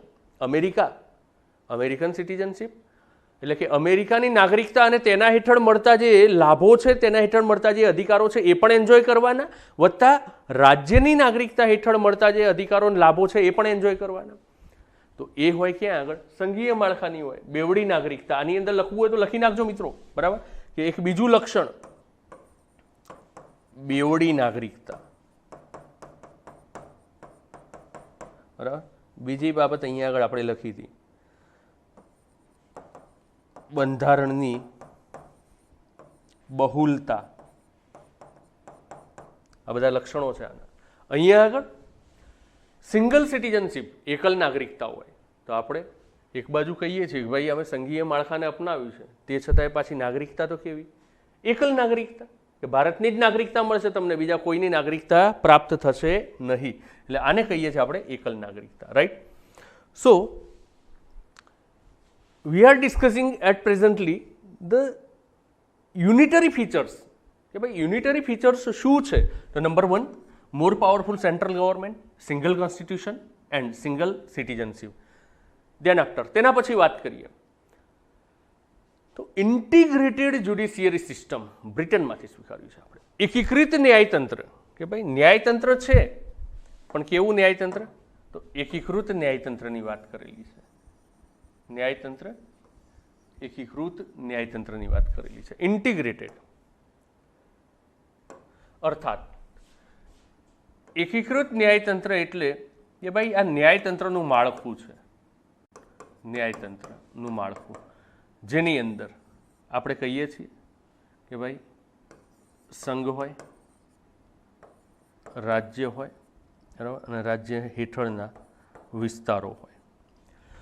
તો સંઘ રાજ્યમાં અને રાજ્ય હેઠળના વિસ્તારોમાં. આ જે ન્યાયાલયો જોવા મળે એની અંદર એક સૂત્રતા હોય, ઇન્ટિગ્રેટેડ હોય. એટલે કે આની ઉપર આ છે અને આની ઉપર આ છે, સ્વતંત્ર નથી. એકબીજાથી એ સ્વતંત્ર નથી. એ ક્યાં કહે છે? અહીંયા આગળ કહે છે. યુનિટરી ફીચર્સમાં કહે છે કે ભાઈ ન્યાયતંત્ર ઇન્ટિગ્રેટેડ હોવું જોઈએ. કે દાખલા તરીકે કેન્દ્રના કોઈ કાયદાઓને કેન્દ્રના કાયદાઓનું અમલીકરણ કરાવવું છે તો આ પણ કરાવી શકે, આ પણ કરાવી શકે અને આ પણ કરાવી શકે. એકીકૃત વ્યવસ્થા છે, ઇન્ટિગ્રેટેડ સિસ્ટમ છે આખી. કે કેન્દ્રનો કોઈ કાયદો છે, સંસદ દ્વારા ઘડેલો કોઈ કાયદો છે, કેન્દ્રીય ધારાસભા દ્વારા ઘડેલો કોઈ કાયદો છે, તો એનું ઇમ્પ્લિમેન્ટેશન કરાવડાવવું છે. બરાબર? તો એ સંઘની જે સર્વોચ્ચ શીર્ષ સ્થાન ઉપર રહેલી ન્યાયાલય હોય એ પણ કરી શકે, આ પણ કરી શકે અને આ પણ કરી શકે. બરાબર? રાજ્યની ધારાસભાએ અથવા તો રાજ્યોની ધારાસભાએ કોઈ કાયદો ઘડેલો છે તો એનું અમલીકરણ કરાવવું હોય તો આ પણ કરાવી શકે, આ પણ કરાવી શકે અને આ પણ કરાવી શકે. રાઈટ? સો એકબીજાની અંદર આ શું છે? ઇન્ટિગ્રેટ થયેલું છે, ઇન્ટિગ્રેટેડ છે. રાઈટ? સો યુનિટરી ફીચર્સની અંદર આપણે જોઈએ તો ચોથું ફીચર્સ એવું કહે છે, ચોથી લાક્ષણિકતા એવું કહે છે એકાત્મક વ્યવસ્થામાં કે ભાઈ એકીકૃત ન્યાયતંત્ર હોવું જોઈએ. બીજું એનાથી આગળ કે ભાઈ આખાય સંઘ માટે સેવાઓ જે હોય ને એ સંઘીય સેવાઓ હોવી જોઈએ. એટલે ભારતની અંદર આપણે શું કહીએ છીએ? All India services, Akhil Bharatiya સેવાઓ જોવા મળે ભારતની અંદર આપણને. બીજું બંધારણ કેવું હોવું જોઈએ? ભાઈ રાજ્યોને સત્તા જ નથી. એકાત્મક વ્યવસ્થાની અંદર રાજ્યો નામ માત્રના જ છે, એકમો નામ માત્રના જ છે. બરાબર? લઈ શકાય ઉદાહરણ તરીકે ઘણા દેશો. બરાબર? તો ત્યાં આગળ આપણે જોઈએ તો રાજ્યો જે છે એ માત્ર નામ માત્રનું જ અસ્તિત્વ ધરાવે છે, એમને એટલી સત્તા નથી હોતી અને એક પક્ષીય વ્યવસ્થા જ જોવા મળે છે ત્યાં આગળ. બીજા સહપક્ષોનું અસ્તિત્વ સહઅસ્તિત્વ પણ નથી હોતું. તો એ બંધારણ જે હોય એ કેવું હોય ત્યાંનું? તો એકાત્મક વ્યવસ્થાની અંદર એવું કહે છે કે બંધારણ જે છે ને એ ફ્લેક્સિબલ હશે. બરાબર? તો ભારતીય બંધારણની અંદર પણ આપણે જોઈએ શું આ મિશ્રણ જોવા મળે છે? તો હા, જોવા મળે છે. નમ્ય બંધારણ પણ છે. અહીંયા આગળ શું કહે છે? તો એ કહે છે અનમ્ય બંધારણ હોય. કેવું હોય? અનમ્ય બંધારણ હોય. રાઈટ? ત્યારબાદ there is a provision of emergency. કટોકટીની જોગવાઈઓ હોય કે ભાઈ આખોય સંઘ જે છે, બરાબર, આખોય દેશ જે છે, હવે એમાં એકાત્મક શાસન વ્યવસ્થા જ છે. રાજ્યોનું સહઅસ્તિત્વ કદાચ નામ માત્રનું જ છે. એ રાજ્યોની અંદર પરિસ્થિતિ કંઈક ખરાબ બને છે અને કંઈક એવું લાગે છે કે એને કંટ્રોલ કરવું છે તો ત્યાં આગળ શું હોય? કટોકટીની જોગવાઈઓ. ભારતીય બંધારણની અંદર જુઓ 352 લઈને 360. બરાબર? 3 પ્રકારની કટોકટીની જોગવાઈઓ આપણને જોવા મળે છે. કટોકટી શું છે એ મારે તમને સમજાવવાની જરૂર નથી. 352, 356 ને 360 એ તમને ખ્યાલ જ છે. પણ આન્સર રાઇટિંગ કરો છો ત્યારે આ બાબતો ખાસ ધ્યાનમાં રાખજો. અને ત્યારબાદ કે ભાઈ રાજ્યોનું સહઅસ્તિત્વ નામ માત્રનું જ છે તો રાજ્યની અંદર કેન્દ્રનો કોઈ એજન્ટ હશે. રાજ્યની અંદર એકાત્મક વ્યવસ્થામાં શું હશે? સેન્ટરનો કોઈ એજન્ટ હશે કે જે રાજ્યને ગવર્ન કરશે અને એને શું કહીએ છીએ? ગવર્નર. ભારતની અંદર જોવા મળે રાજ્યપાલ. રાજ્યોની અંદર રાજ્યપાલ. કોણ નિમણૂક કરે? કેન્દ્ર દ્વારા નિમણૂક થયેલા રાજ્યપાલ. તો રાજ્યપાલની નિમણૂક કેન્દ્ર દ્વારા. રાઈટ? ક્લિયર થાય છે મિત્રો? ક્લિયર થાય છે? ઓકે, ચલો હવે પ્રશ્ન ઉપર વાત કરી લઉં. અહીંયા આગળ પ્રશ્ન ઉપર વાત કરી લઉં. પ્રશ્ન નંબર 1 નોંધતા જજો મિત્રો. પ્રશ્નો ખાસ નોંધતા જજો. હું તો ચર્ચાઓ કરવાનો છું પણ તમે નોંધતા જજો કે ભાઈ ભારતીય સંઘીય વ્યવસ્થાને, પ્રશ્ન લખજો મિત્રો, પ્રશ્ન લખજો કે ભારતીય સંઘીય વ્યવસ્થાને એકાત્મક તરફ ઢળાવે છે, ભારતીય સંઘીય વ્યવસ્થાને એકાત્મક તરફ ઢળાવે છે તેવી કોઈ 5 લાક્ષણિકતાઓની ચર્ચા કરો. રાઈટ? ક્વેશ્ચન નંબર 1, ભારતીય સંઘીય વ્યવસ્થાને એકાત્મક વ્યવસ્થા તરફ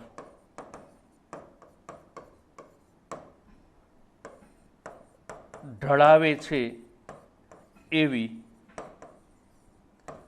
કોઈ 5 લાક્ષણિકતાઓ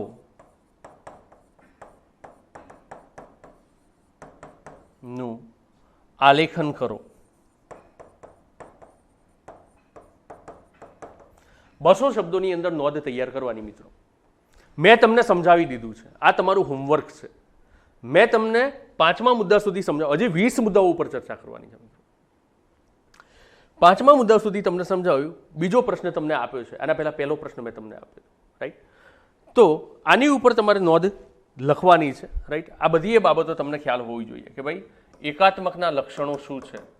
તો એકાત્મકના લક્ષણોની અંદર સેન્ટ્રલ ગવર્મેન્ટ પાવરફુલ હોય, સશક્ત કેન્દ્ર સરકાર, એકલ બંધારણ, એકલ નાગરિકતા, એકીકૃત ન્યાયતંત્ર, અખિલ ભારતીય સેવાઓ, નમ્ય બંધારણ, કટોકટીની જોગવાઈઓ, બરાબર? રાજ્યપાલની નિમણૂક, એટલે કે કેન્દ્ર દ્વારા, લખી નાખવાનું અહીંયા આગળ, કેન્દ્ર દ્વારા રાજ્યપાલની નિમણૂક. આ બધી બાબતો જે છે એ ક્યાં આવશે? એકાત્મકમાં. તો પુનઃ એકવાર મિત્રો, જો નોંધ તૈયાર નથી કરી તો હું થોડો એક સાઈડમાં આવી જાઉં છું અહીંયા આગળ, અને નોંધને તમે તૈયાર કરી લેજો, બરાબર? નોંધ તમે તૈયાર કરી લેજો કે આ જે છે એ આના લક્ષણો છે, બરાબર? આ કયા લક્ષણો છે?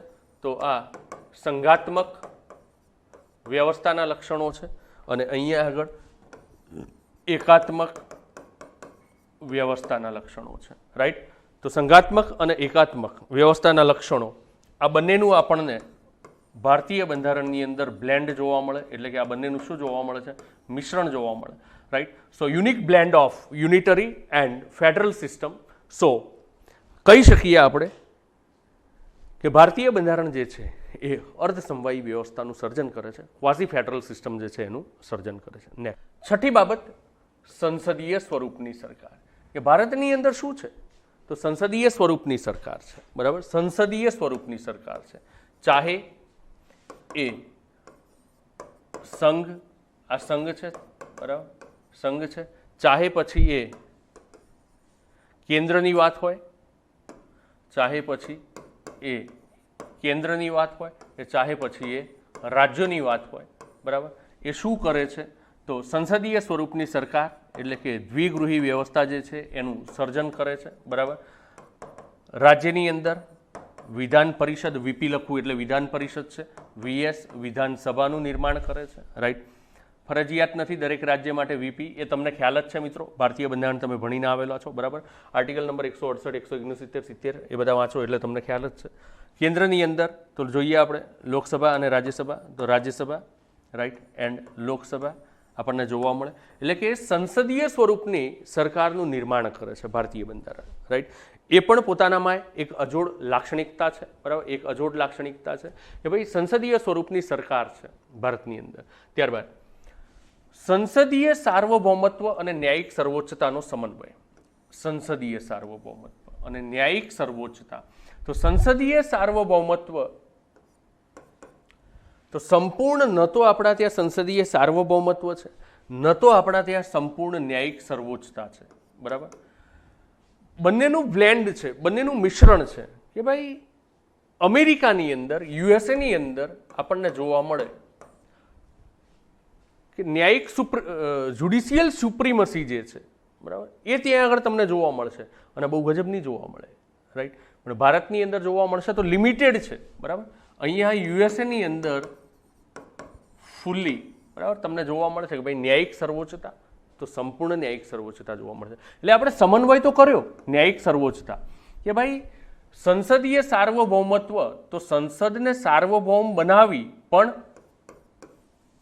બ્રિટનમાં જે રીતે છે ને એ રીતે નહીં. બ્રિટનમાં જે રીતે છે એ રીતે નહીં. શું કર્યું? તો સંસદ જે પણ કાંઈ ધારાઓ ઘડે ને, ધારાઓ ઘડે, તો એનું ન્યાયિક જ્યુડિશિયલ રિવ્યુ, ન્યાયિક પુનરાવલોકન કરવાની સત્તા કોને આપી? ન્યાયતંત્રને આપી. પણ એટલી પણ સર્વોચ્ચતા નથી આપી અહીંયા આગળ, બરાબર? આની ઉપર પણ શું છે? તો મર્યાદાઓ છે, રાઈટ? અને બીજી બાજુ કે ભાઈ સંસદને બંધારણમાં સુધારા કરવાની સત્તા આપી, સુધારા કરવાની સત્તા આપી, પણ એટલી એક્સ્ટ્રીમ સત્તા પણ નથી આપી કે જે ન્યાયતંત્ર, બરાબર, ન્યાયતંત્ર આની અંદર કંઈ ન કરી શકે.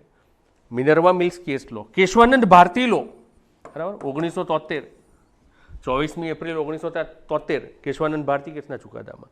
તો એમાં કીધું કે ભાઈ સંસદને બંધારણમાં સુધારા કરવાની સત્તા છે, પણ તેના મૂળભૂત માળખામાં એ સુધારા કરી શકતું નથી. બીજું, મિનર્વા મિલ્સ કેસની વાત કરીએ 1980માં, તો એમાં એવું કીધું કે ભાઈ બંધારણીય સુધારા જે છે એનું પણ ન્યાયિક પુનરાવલોકન કરવાની સત્તા કોને છે? ન્યાયાલયને છે, રાઈટ. સો અહીંયા આગળ જો આપણે જોઈએ કે ભાઈ બંધારણમાં સુધારા કરવાની સંસદની સત્તા છે, પણ એટલી એક્સ્ટ્રીમ પણ નથી, એની ઉપર ન્યાયિક પુનરાવલોકન પણ થઈ શકે છે, રાઈટ. ન્યાયિક પુનરાવલોકન હેઠળ બંધારણીય સુધારાને ગેરમાન્ય રદ પણ કરી શકાય છે ન્યાયાલય દ્વારા. એટલે બંનેનો સમન્વય કર્યો અહીંયા આગળ. બંનેનું શું કર્યું? સમન્વય કર્યું છે. USA and Britain. તો બંનેની અંદરથી, એટલા માટે જ તો કીધું હતું ને મિત્રો મેં, કે આપણે કહીએ ને ક્યારેક અજાણતામાં આપણે બોલી દઈએ છીએ કે ભાઈ બેગ ઓફ બોરોઈંગ્સ. તો મેં તમને પહેલાં જ કીધું કે કેમ એ બોરોઈંગ્સ નથી, બેગ ઓફ બોરોઈંગ્સ નથી. તો રેન્સેક્ટ કરેલી છે આ બાબતો. જ્યાં સારું લાગ્યું એ લીધું છે. અને ભારતીય બંધારણ સભા તો ધારાશાસ્ત્રીઓ હતા મિત્રો. મોટા ભાગના વ્યક્તિઓ કોણ હતા? ધારાશાસ્ત્રીઓ હતા. માટે કોઈક વિદ્વાને કીધું હતું ને કે ભાઈ ભારતીય બંધારણ સભા એ તો ધારાશાસ્ત્રીઓનું સ્વર્ગ છે, સ્વર્ગ હતું, બરાબર, વકીલોનું સ્વર્ગ, રાઈટ. તો ટૂંકમાં આવા નિષ્ણાત વ્યક્તિઓ જ્યારે ત્યાં બેઠા હોય બંધારણ સભાની અંદર, તો શું એમને ખબર નહીં હોય કે ભાઈ આ બધી જોગવાઈઓ હું ઉધાર લઈશ? ના, સારી લાગતી બાબતોનું મિશ્રણ કર્યું છે. એટલે લાક્ષણિકતાઓ મિત્રો કદાચ આપણે ક્યાંક વાંચી છે, બરાબર, ક્યાંક જોયું છે, તો જે બાબતો અહીંયા આગળ હું ચર્ચા કરું છું ને એને અવશ્ય ધ્યાનમાં લેજો કે આ તમારા આન્સર રાઇટિંગની અંદર જ્યારે પણ તમે લખો છો ને ત્યારે એ અન્ય કરતાં આપના જવાબને કંઈક અલગ તારવી બતાવશે, રાઈટ. અને જેથી કરીને કહીએ છીએ ને મિત્રો કે જ્યારે ગુણ વધુ ક્યારે મળે છે? લખ્યું તો છે દરેકે, પણ કેવું લખ્યું છે, શું લખ્યું છે, કેટલું અલગ અને આકર્ષિત કરી શકે એવું લખ્યું છે. આ બધી બાબતો નોંધ બનાવજો મિત્રો. અવશ્ય તમને તમારી મુખ્ય પરીક્ષાની અંદર સારા marks અપાવશે, right. So unique blend અહીંયા આગળ જોવા મળશે તમને, બરાબર, ન્યાયિક સર્વોચ્ચતા અને સંસદીય સાર્વભૌમત્વનું. ત્યારબાદ નંબરિંગની અંદર કદાચ મિસ્ટેક થઈ શકે કે આગળ કદાચ 5-6 હોય ને અહીંયા આગળ ફરીવાર હું એ જ આપતો હોય, એટલે એને ખાસ ધ્યાને ન લેતા તમારે ધ્યાને આ લેવાનું છે. સ્વતંત્ર અને એકીકૃત ન્યાયતંત્ર. અહીંયા આગળ પણ બ્રિટન, અમેરિકા, USA સ્વતંત્ર જ્યુડિશિયરી છે, ત્યાં આગળ સ્વતંત્ર ન્યાયતંત્ર છે એન્ડ ઇન્ટિગ્રેટેડ જ્યુડિશિયરી, બરાબર, બ્રિટન. તો પુનઃ પાછું અહીંયા આગળ કે ભાઈ ન્યાયતંત્રનો જે કન્સેપ્ટ લીધો ને આપણે, તો એમાંય ફૂલી આપણે એવું ન કહીએ કે ભાઈ બ્રિટનમાંથી ન્યાયતંત્રનો કોન્સેપ્ટ સ્વીકાર્યો, એકીકૃત સ્વીકાર્યું આપણે, ઇન્ટિગ્રેટેડ સ્વીકાર્યું આપણે બ્રિટનમાંથી, પણ સાથે સાથે ઇન્ડિપેન્ડન્ટ જ્યુડિશિયરી રાખ્યું છે આપણે, રાઈટ. એ દાખલા તરીકે કારોબારી અને ન્યાયતંત્રનું વિભાજન રાજનીતિના માર્ગદર્શક સિદ્ધાંતોમાં આપ જોશો એટલે આપને જોવા મળશે જ, બરાબર. ત્યારબાદ ન્યાયિક સમીક્ષા જે છે, ન્યાયિક પુનરાવલોકન જે છે, તો એ ન્યાયતંત્રને સ્વતંત્રતા બક્ષે છે. અને બીજી બાજુ ન્યાયતંત્ર કેવું છે? એકીકૃત છે કે ભાઈ કેન્દ્રના કાયદાઓને લાગુ કરવા છે કોઈ રાજ્યની અંદર, કોઈ રાજ્યના વિસ્તારની અંદર, તો એ સુપ્રીમ કોર્ટ પણ કરાવી શકે, એ રાજ્યની વડી અદાલત પણ કરાવી શકે, રાજ્યની તાબા હેઠળની અદાલત પણ કરાવી શકે, રાઈટ. અને સંસદના કોઈ કાયદાને લાગુ કરવા છે કોઈ ચોક્કસ વિસ્તારની અંદર, તો તાબા હેઠળની અદાલત પણ કરાવી શકે, રાજ્યની વડી અદાલત પણ કરાવી શકે અને સર્વોચ્ચ અદાલત પણ કરાવી શકે. અર્થાત ઇન્ટિગ્રેટેડ છે જ્યુડિશિયરી. ન્યાયતંત્ર કેવું છે? એકીકૃત છે ન્યાયતંત્ર. So clear my dear friends, right. So કદાચ પરીક્ષાની અંદર પ્રશ્ન આવે છે આપની સમક્ષ કે ભારતીય ન્યાયતંત્ર એકીકૃત હોવાની સાથે સાથે સ્વતંત્ર પણ છે. આ વિધાનને સુસ્પષ્ટ કરો, આ વિધાનને સ્પષ્ટ કરો, બરાબર, અથવા આ વિધાનને ન્યાયોચિત બનાવો, અથવા આ વિધાનને વ્યાખ્યાયિત કરો. શબ્દો કંઈ પણ આવે મિત્રો, પણ શબ્દોને તમારે પકડવાના છે, શું કહેવા માગે છે, રાઈટ. તો એની ઉપર આપણા જવાબ જે છે ને એ તૈયાર થાય મિત્રો. મૂળભૂત અધિકારો, ફંડામેન્ટલ રાઇટ્સ, આપ જાણો છો સારી રીતે કે ભાઈ નેક્સ્ટ કે મૂળભૂત અધિકારો જે છે એ ભારતીય બંધારણની અંદર કેટલા વિસ્તૃત અને વિશાળ આપવામાં આવેલા છે, રાઈટ. 6 મૂળભૂત અધિકારો આપને ખ્યાલ જ છે, બરાબર, કે કુલ 6 મૂળભૂત અધિકારો જે છે એ ભારતીય બંધારણની અંદર આપવામાં આવેલા છે, જે ખૂબ જ વિશાળ બરાબર, અને વિસ્તૃત જોગવાઈઓ છે. સમાનતાનો અધિકાર, સ્વતંત્રતાનો અધિકાર, શોષણ વિરુદ્ધનો અધિકાર, ધાર્મિક સ્વતંત્રતાનો અધિકાર, સાંસ્કૃતિક અને શૈક્ષણિક અધિકાર, બંધારણીય ઇલાજોનો અધિકાર. બરાબર, કુલ 6 છે. પહેલા 7 હતા. મિલકતનો અધિકાર જે છે 44માં બંધારણીય સુધારા 1978ના વર્ષની અંદર મોરારજી દેસાઈ સરકારમાં રદ કરવામાં આવ્યો. એટલે મૂળભૂત અધિકારો પણ પોતાનામાં એક આગવી લાક્ષણિકતા છે ભારતીય બંધારણની. રાઈટ, એટલે આપ જાણો છો આની ઉપર, એટલે વધુ ચર્ચા અહીંયા આગળ હું નહીં કરું. બરાબર, જ્યારે આન્સર રાઇટિંગની અંદર જઈશું અને ચર્ચા કરવાની થશે તો એ વખતે ચર્ચાઓ કરીશું. ત્યારબાદ ભાગ 3 બાદ ભાગ 4 રાજનીતિના માર્ગદર્શક સિદ્ધાંતો, કે જે બાબતો બહુ જ મહત્વની છે મિત્રો.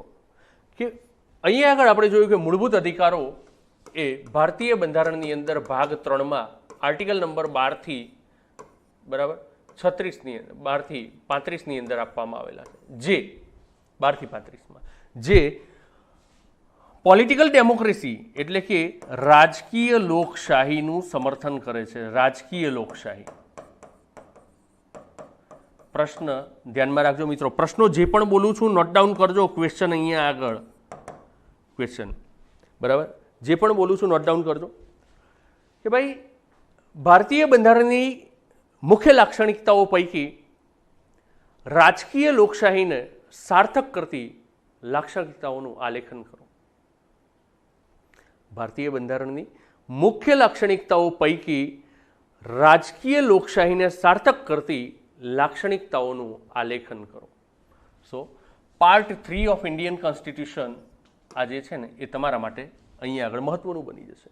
આના માધ્યમથી તમે જ્યારે તમારો જવાબ લખો છો અને રાજકીય લોકશાહીને સાર્થક કરતી જોગવાઈઓ જ્યારે બતાવો છો 1, 2, 3, 4, 5 અને 6 એની ઉપર થોડી એક ચર્ચાઓ કરી નાખો છો. 200 શબ્દોમાં જવાબ તમારો તૈયાર થઈ જશે મિત્રો. રાઈટ, સો મૂળભૂત અધિકારો રાજકીય લોકશાહીનું સર્જન કરે. જ્યારે ભાગ 4ની અંદર આર્ટિકલ નંબર 36 થી 51 DPSP directive principle of state policy 36 થી 51 એ સામાજિક અને આર્થિક લોકશાહીને સાર્થક કરે છે. સામાજિક અને આર્થિક લોકશાહીને દ્રષ્ટિગોચર કરતા પરિબળો છે આની અંદર. ગાંધીવાદી વિચારો છે, સમાજવાદી વિચારો છે, ઉદારવાદી વિચારો છે. રાઈટ, કે જે ભારતીય બંધારણની લાક્ષણિકતાઓ બને છે, પરંતુ કેવી વિચલક્ષણ લાક્ષણિકતાઓ બને છે, વિશિષ્ટ લાક્ષણિકતાઓ છે. આ વિશિષ્ટ લાક્ષણિકતાઓ. કેમ વિશિષ્ટ લાક્ષણિકતાઓ? એટલા માટે કે સામાજિક લોકશાહી અને આર્થિક લોકશાહીનું સર્જન કરે છે. અને જ્યાં સુધી ડોક્ટર બી આર આંબેડકરના શબ્દો મિત્રો, કે જ્યાં સુધી સામાજિક અને આર્થિક લોકશાહી પ્રાપ્ત નથી ત્યાં સુધી રાજકીય લોકશાહી જે છે ને એ પાંગડી છે. એનો કોઈ અર્થ નથી. તો ધ્યાનમાં રાખજો મિત્રો કે ભાગ 4 એ રાજનીતિના, અને પ્રશ્ન આવે કદાચ આપની પરીક્ષાની અંદર, બરાબર, પ્રશ્ન નોંધવો હોય તો નોંધી રાખજો મિત્રો કે આપની પરીક્ષાની અંદર કદાચ પ્રશ્ન આવે છે કે ભારતીય બંધારણની મુખ્ય લાક્ષણિકતાઓનું આલેખન કરી, ભારતીય બંધારણની મુખ્ય લાક્ષણિકતાઓનું આલેખન કરી વિશિષ્ટ લાક્ષણિકતાઓ, વિલક્ષણ લાક્ષણિકતાઓ, વિચક્ષણ લાક્ષણિકતાઓની નોંધ તૈયાર કરો. શું આવે? ભાગ 4 રાજનીતિના માર્ગદર્શક સિદ્ધાંતો. એના સિવાય બીજી પણ આવે, પણ હાલ ચર્ચા કરું છું આની ઉપર એટલા માટે. રાઈટ, સો કેમ એ વિશિષ્ટ છે, કેમ એ વિલક્ષણ છે, કેમ એ વિચલક્ષણ છે? તો એ સામાજિક અને આર્થિક લોકશાહી જે છે ને એને દ્રષ્ટિગોચર કરે છે, એને સાર્થક બનાવે છે. અને આની અંદર તમને જોવા મળશે ઉદારવાદી વિચારો, ગાંધીવાદી વિચારો, સમાજવાદી વિચારો, આ બધાનું સમન્વય જોવા મળશે. રાઈટ, તો 36 થી 51માં શું છે એની મારે ચર્ચા કરવાની જરૂર નથી તમારી સમક્ષ. રાઈટ, કે ભાઈ ભાગ 4 અને આર્ટિકલ નંબર 36, તો 36માં રાજ્યની વ્યાખ્યાન, 37ની અંદર કીધું છે કે ભાઈ આ ભાગની જોગવાઈઓ જે છે એ રાજ્ય માટે નીતિ નિર્દેશક તત્વો છે, એને ન્યાયાલયના માધ્યમથી લાગુ કરાવડાવી નહીં શકાય, પણ રાજ્ય કાયદો ઘડતી વખતે આ બધી જોગવાઈઓને અમલમાં લાવવાના પ્રયત્નો કરશે. આ બધી બાબતો અનુચ્છેદની મારે ચર્ચા નથી કરી તમારી સાથે, કારણ તમે જાણો છો, તમને ખ્યાલ છે, બરાબર, એટલે જ તો મુખ્ય માટે ક્વોલિફાય થયા છો. રાઈટ, સો રાજનીતિના માર્ગદર્શક સિદ્ધાંતો એ વિશિષ્ટ લાક્ષણિકતાઓ છે આપણા ભારતીય બંધારણની, જેની અંદર 36 થી 51 સુધી ધામધૂમથી ચર્ચાઓ કરેલી છે મિત્રો. સામાજિક લોકશાહી અને આર્થિક લોકશાહીને એ છતી કરે છે. એટલે હવે પાછો પ્રશ્ન એક બીજો આવો પણ આવે કે વિશિષ્ટ લાક્ષણિકતાઓ સિવાય એવો પણ આવે કે ભારતીય બંધારણની લાક્ષણિકતાઓ પૈકી સામાજિક અને આર્થિક લોકશાહીને દ્રષ્ટિગોચર કરતી લાક્ષણિકતાઓ ઉપર નોંધ તૈયાર કરો. કેટલા પ્રશ્નો મળશે મિત્રો, તમે જોજો. બરાબર, કદાચ આ આખી બાબતો પૂર્ણ થયા બાદ હું તમારી સમક્ષ 4-5 પ્રશ્નો ઉપર ચર્ચા કરીશ, પણ આખા એન્ટાયર લેક્ચરની અંદર હું કેટલા પ્રશ્નો તમારી સમક્ષ બોલું છું ને એની નોંધ તૈયાર કરજો. એકવાર નોંધ તૈયાર કરજો એટલે તમને ખબર પડશે કે જે હું એક ઔપચારિકતા ખાતરના અભ્યાસક્રમના લેક્ચરની અંદર બોલેલો બંધારણની અંદર કે ભાઈ મુખ્ય પરીક્ષાનો આપણો જે દ્રષ્ટિકોણ જે છે ને એ અલગ છે. કઈ રીતે તૈયારી કરવાની છે? તો model question and answer writing કરવાનું છે મુદ્દાઓ ઉપરથી. તો હવે તમને એ બાબત સાર્થક થતી લાગશે કે ભાઈ આ ભાઈ બોલ્યો હતો, એ આપણે મુખ્યની રણનીતિ કંઈક આ છે. એટલે એ પ્રશ્નો તમારા જે હું બોલું છું ને એ નોટ ડાઉન કરતા જજો અને એની ઉપર આન્સર લખવાના પ્રયત્નો કરજો મિત્રો. બરાબર, અને આન્સર સાચા લખાશે એવો મને વિશ્વાસ છે, કારણ કે આપણે જે લેવલ પર જઈને અહીંયા આગળ ડિસ્કશન કરીએ છીએ એ કદાચ બરાબર એ તમારા જવાબની અંદર તમને ખૂબ જ સારી રીતે ઉપયોગી થશે. એટલે રાજનીતિના માર્ગદર્શક સિદ્ધાંતો બાદ મૂળભૂત ફરજો આ પણ એક વિશિષ્ટ જોગવાઈ છે મિત્રો. બરાબર, વિશિષ્ટ જોગવાઈ છે એટલા માટે કે ભાઈ લેખિત બંધારણ તો મોટાભાગના દેશો પાસે લેખિત બંધારણ છે કે ભાઈ વિશ્વના મોટાભાગના દેશો લેખિત બંધારણ ધરાવે છે. પણ શું દરેક દેશ મૂળભૂત ફરજો ધરાવે છે? દરેક દેશનું બંધારણ મૂળભૂત ફરજો ધરાવે છે? તો ના. ભારતનું બંધારણ કે જેની અંદર ફંડામેન્ટલ ડ્યુટીઝ પણ છે, રાઈટ, કે ભાઈ આંતરિક કટોકટી વખતે 1975ના વર્ષમાં આંતરિક કટોકટી વખતે ઇન્દિરા ગાંધી સરકારમાં સ્વર્ણસિંહ સમિતિની રચના કરવામાં આવી અને 42મા બંધારણીય સુધારા કાયદાના માધ્યમથી ભારતીય નાગરિકો માટે મૂળભૂત ફરજો જે છે એ દાખલ કરવામાં આવી કે ભાઈ જ્યારે તમે અધિકારોનો ઉપયોગ કરો છો તો નાગરિક તરીકે સમાજ પ્રત્યે, દેશ પ્રત્યે અને અન્ય નાગરિક પ્રત્યે તમારી શું ફરજ છે ને એ તમને ખ્યાલ હોવી જોઈએ. That's why. એટલા માટે 42મા બંધારણીય સુધારાથી આંતરિક કટોકટી વખતે સ્વર્ણસિંહ સમિતિની ભલામણોના આધારે ઇન્દિરા ગાંધી સરકારમાં મૂળભૂત ફરજો દાખલ કરવામાં આવી. આપણા સિવાય એક જાપાનનું બંધારણ છે કે જ્યાં આગળ મૂળભૂત ફરજો થોડા ઘણા પ્રમાણમાં જોવા મળે છે, પણ ભારતીય બંધારણમાં તો 11 મૂળભૂત ફરજો 42મા બંધારણીય સુધારાથી 10 મૂળભૂત ફરજો દાખલ કરી, પણ 86મા બંધારણીય સુધારાથી પાછી 11મી મૂળભૂત ફરજ પણ દાખલ કરી દીધી, રાઈટ.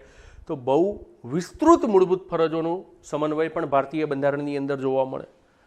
સો આ પણ કઈ છે? વિશિષ્ટ લાક્ષણિકતા છે. ધ્યાનમાં રાખજો મિત્રો કે વિશિષ્ટ લાક્ષણિકતાઓ જે છે ને એને તમે કંઈક અલગ ચિહ્ન કરીને દર્શાવજો. જે હું બોલું છું કે ભાઈ રાજનીતિના માર્ગદર્શક સિદ્ધાંતો વિશિષ્ટ લાક્ષણિકતા છે, મૂળભૂત ફરજો વિશિષ્ટ લાક્ષણિકતા છે.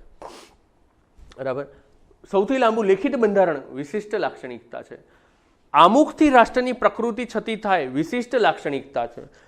વિશાળ દસ્તાવેજનું એક બહુ જ મોટું બૃહદ આમુખ એ પણ એક વિશિષ્ટ લાક્ષણિકતા છે. ધર્મનિરપેક્ષ રાજ્ય બહુ જ મહત્વની જોગવાઈ ભારતીય બંધારણની અંદર. તમે જુઓ આમુખની અંદર શબ્દ ઉમેરવામાં આવ્યો, બરાબર, કે ભાઈ આમુખની અંદર 42મા બંધારણીય સુધારાના માધ્યમથી ધર્મનિરપેક્ષ શબ્દ જે છે એ આપણે જોઈએ છીએ અહીંયા આગળ, રાઈટ. અને ભારતની અંદર શું કીધું કે પશ્ચિમી દેશોની અંદર જે ધર્મનિરપેક્ષતાની વાત કરી છે એનાથી કંઈક તદ્દન અલગ વાત છે આપણી, તદ્દન અલગ. કે ભાઈ પશ્ચિમી દેશોની અંદર તો ભાઈ સરકાર અને ચર્ચ એટલે ધર્મ એટલે ત્યાં ચર્ચ છે, રાઈટ. તો ચર્ચ અને સરકાર જે છે, ગવર્મેન્ટ જે છે એનું સેપરેશન કરી નાખેલું છે. અહીંયા આગળ આપણું એવું નથી. અહીંયા આગળ શું છે? ધર્મની બાબતમાં સંપૂર્ણ સ્વતંત્રતા આપી દેવામાં આવી છે. કેમ કે ભારતની અંદર કોઈ એક ધર્મ પાળનારા લોકો નથી, અલગ અલગ ધર્મોને માનનારા લોકો છે, અલગ અલગ ધર્મોને પાળનારા લોકો છે. તો ભારતીય બંધારણના ભાગ 3ની અંદર જુઓ, આર્ટિકલ નંબર 25 હોય, 26 હોય, 27 હોય, 28 હોય, બરાબર, 29 હોય, 30 હોય, આ તમામની અંદર ધાર્મિક બાબતોની સ્વતંત્રતા અપાયેલી છે, રાઈટ.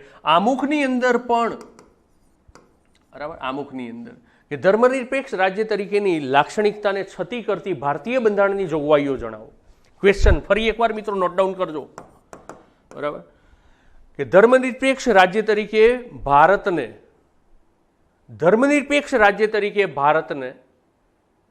છતું કરતી ભારતીય બંધારણની લાક્ષણિકતાઓ કઈ છે? ધર્મનિરપેક્ષ રાજ્ય તરીકે ભારતને છતું કરતી ભારતીય બંધારણની લાક્ષણિકતાઓ કઈ છે? તો એ આવે કઈ? ધર્મનિરપેક્ષતાની. અને એની અંદર પછી તમારે લખવું પડે આ બધી બાબતો, રાઈટ? 25ની જોગવાઈ, 26ની જોગવાઈ, 27ની જોગવાઈ, 28ની જોગવાઈ, 29, 30, બરાબર.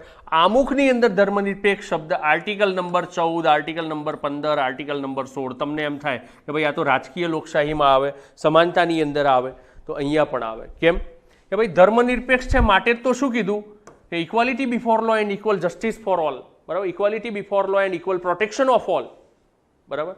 તો ઇક્વલ પ્રોટેક્શન ઓફ લો, તો દરેકને કાયદાની સમાનતા અને કાયદા સમક્ષ સમાન રક્ષણ. આર્ટિકલ નંબર 14 કે ભાઈ કોઈ પણ પ્રકારના ધર્મના ભેદભાવ વગર, ભારતની અંદર કોઈ પણ પ્રકારના ધર્મના ભેદભાવ વગર દરેક વ્યક્તિને કાયદા સમક્ષ સમાનતા મળશે અને સમાન કાયદાનું રક્ષણ મળશે, રાઈટ? એ શું કરે છે? ધર્મનિરપેક્ષતાને દર્શાવે છે. આર્ટિકલ નંબર 50, ધાર્મિક ભેદભાવ કોઈ પણ પ્રકારનો ધર્મના આધારે કોઈ વ્યક્તિની સાથે ભેદભાવ કરવામાં આવશે નહીં. ઓન ધ બેસિસ ઓફ, બરાબર, on the basis of race, caste, religion, બરાબર, સેક્સ, બર્થ પ્લેસ. તો ડિસ્ક્રિમિનેશનની જે વાત છે આર્ટિકલ નંબર 15 એ જ કહે છે કે ભાઈ ધર્મના આધારે કોઈ ભેદભાવ નહીં થાય. આર્ટિકલ નંબર 16 કે જાહેર રોજગારીની બાબતમાં તકની સમાનતા, બરાબર, કે ભાઈ જ્યારે પબ્લિક એમ્પ્લોયમેન્ટની વાત આવે છે તો એની અંદર પણ ઇક્વાલિટી હશે, કોઈ પણ પ્રકારનો ભેદભાવ નહીં કરવામાં આવે. તો ધર્મનિરપેક્ષ રાજ્ય એ પણ અહીંયા આગળ આપણે જોઈએ તો એ શું છે? ભારતીય બંધારણની લાક્ષણિકતા છે મિત્રો, બરાબર. યુનિવર્સલ એડલ્ટ ફ્રેન્ચાઇઝ, સાર્વત્રિક પુખ્ત વય મતાધિકાર, બરાબર. સાર્વત્રિક પુખ્ત વય મતાધિકાર બ્રિટિશ શાસનની અંદર જુઓ મિત્રો, ભારતની અંદર જ્યારે, બરાબર, ભારત જ્યારે કોલોની હતું બ્રિટનનું, તો બ્રિટિશ શાસનની અંદર આપણે જ્યારે જોઈએ ત્યારે શું હતું? લિમિટેડ ફ્રેન્ચાઇઝ હતું, બરાબર. અહીંયા આગળ શું છે? યુનિવર્સલ ફ્રેન્ચાઇઝ છે. ઇન બ્રિટિશ એરા બિફોર 1909, 1909ના ભારત પરિષદ અધિનિયમ પહેલા આપણે જોઈએ શું હતું? લિમિટેડ ફ્રેન્ચાઇઝ હતું. 1909માં ઇવન ઇફ લિમિટેડ ફ્રેન્ચાઇઝ પણ થોડું એક એને વિસ્તારવાના પ્રયત્નો કરવામાં આવ્યા હતા. તો ભારતમાં યુનિવર્સલ ફ્રેન્ચાઇઝના પ્રયત્નો થયા 1909માં, 1919ના ધારામાં અને 1935ના ધારામાં. ધ્યાનમાં રાખજો મિત્રો, એ 1909નો ધારો હોય, 1919નો ધારો હોય, 1935નો ધારો હોય. તો આ એક પગલું હતું જે તે સમયે કે ભારતમાં સાર્વત્રિક મતાધિકાર આપવામાં આવે, રાઈટ? પહેલા લિમિટેડ ફ્રેન્ચાઇઝ હતું, તમામને મતના અધિકાર નહોતા, બરાબર. ક્યાંક આવકને મતાધિકારનું સાધન બનાવવામાં આવ્યું, ક્યાંક શિક્ષણને મતાધિકારનું સાધન બનાવવામાં આવ્યું, ક્યાંક વ્યક્તિના દરજ્જાને મતાધિકારનું સાધન બનાવવામાં આવ્યું. શું થતું હતું? તો ભારતનો મોટો ભાગ અશિક્ષિત હતો મિત્રો, બેરોજગાર હતો, ગરીબ હતો, એમને મતાધિકાર નહોતો મળતો. તો એમને મતાધિકાર ન મળે તો ઇક્વાલિટી ક્યાંથી મળવાની હતી? સમાનતા ક્યાંથી મળવાની હતી, રાઈટ? એમને સ્ટેટસ ફીલ ક્યાંથી થાય, બરાબર? એમનું સન્માન એમને ગવાતું હોય એવું લાગે. એટલે સાર્વત્રિક પુખ્ત વય મતાધિકાર એ વ્યક્તિને સન્માન પૂરું પાડે છે, તો સૌથી પહેલા, બરાબર. બીજું, સરકારમાં ભાગીદારી, સરકારમાં એમની ભાગીદારી થાય છે, સરકારમાં એમનો વિશ્વાસ પેદા થાય છે, વિશ્વાસ પેદા થાય છે, રાઈટ? ઘણી બધી બાબતો છે. તો અહીંયા આગળ પુખ્ત વય સાર્વત્રિક મતાધિકારની વાત કરીએ. 61મો બંધારણીય સુધારો, કે મતદાનની ઉંમર 18 વર્ષ કરવામાં આવી રાજીવ ગાંધી સરકારની અંદર. તો એ પણ એક નવતર પ્રયોગ હતો અને આ ભારતીય બંધારણની લાક્ષણિકતાઓ છે. સિંગલ સિટીઝનશીપ, અગાઉ વાત કરીએ મુજબ, અને આ કંઈ મુદ્દો નવાઈનો નથી અને નવો પણ નથી મિત્રો, કે જે તમને કદાચ ખબર ન હોય, બરાબર. વાત કરી લીધેલી છે આપણે. અને ભારતીય બંધારણની અંદર ભાગ 2ની અંદર પણ આપણે જોઈએ નાગરિકતાની જોગવાઈઓ, બરાબર. આર્ટિકલ નંબર 5 થી 11ની અંદર છે. નાગરિકતા અધિનિયમ 1955ની વાત કરીએ તો બધામાં આપણને ખ્યાલ પડે છે કે ભાઈ ભારતની અંદર તમે ભલે ગમે તે રાજ્યના હોય, ગુજરાતના છો, મહારાષ્ટ્રના છો, રાજસ્થાનના છો, મધ્યપ્રદેશના છો, જમ્મુ કાશ્મીરના છો, કોઈ પણ રાજ્યના વતની છો, બરાબર. તો હવે તમામના માટે શું છે? એક જ નાગરિકતા છે. ભાઈ નાગરિક હવે એટલા માટે કે ભાઈ પહેલાં જમ્મુ કાશ્મીર માટે કંઈક અલગ હતી જોગવાઈઓ, હવે ઇતિહાસ થઈ ગયો મિત્રો, બરાબર. એટલે એકલ નાગરિકતા તો દરેક ભારતીય નાગરિક છે. દરેક શું છે? ભારતીય નાગરિક છે. દરેક ભારતનો નાગરિક છે, કોઈ રાજ્યનો નાગરિક નથી. પ્રશ્ન નોંધજો મિત્રો, મસ્ત અને મહત્વનો મોસ્ટ આઈએમપી ક્વેશ્ચન કહી શકાય એવો પ્રશ્ન કે ભારતની એકતા અને અખંડિતતાને અક્ષુણ બનાવતી, શબ્દો કદાચ ન સમજાય, બરાબર, શબ્દો કદાચ ન સમજાય, જવાબ લખતી વખતે શબ્દોની સમજણ નથી મળતી, શબ્દો સમજાતા નથી મિત્રો, તો હેલ્પલાઇન નંબર છે એની ઉપર કોલ કરવાનો, બરાબર. મારી સાથે સંપર્ક કરવાના પ્રયત્નો પણ કરજો, બરાબર. હું પણ અવેલેબલ કદાચ હોઈશ તો એ તમને ગાઈડ કરીશ, ત્યાંથી પણ કદાચ તમને, બરાબર, મારો કોન્ટેક્ટ કરાવી શકે. તો એકતા અને અખંડિતતાને અક્ષુણ રાખતી અથવા બનાવતી, શબ્દો ગમે તે આવે, રાખતી અથવા બનાવતી બંધારણની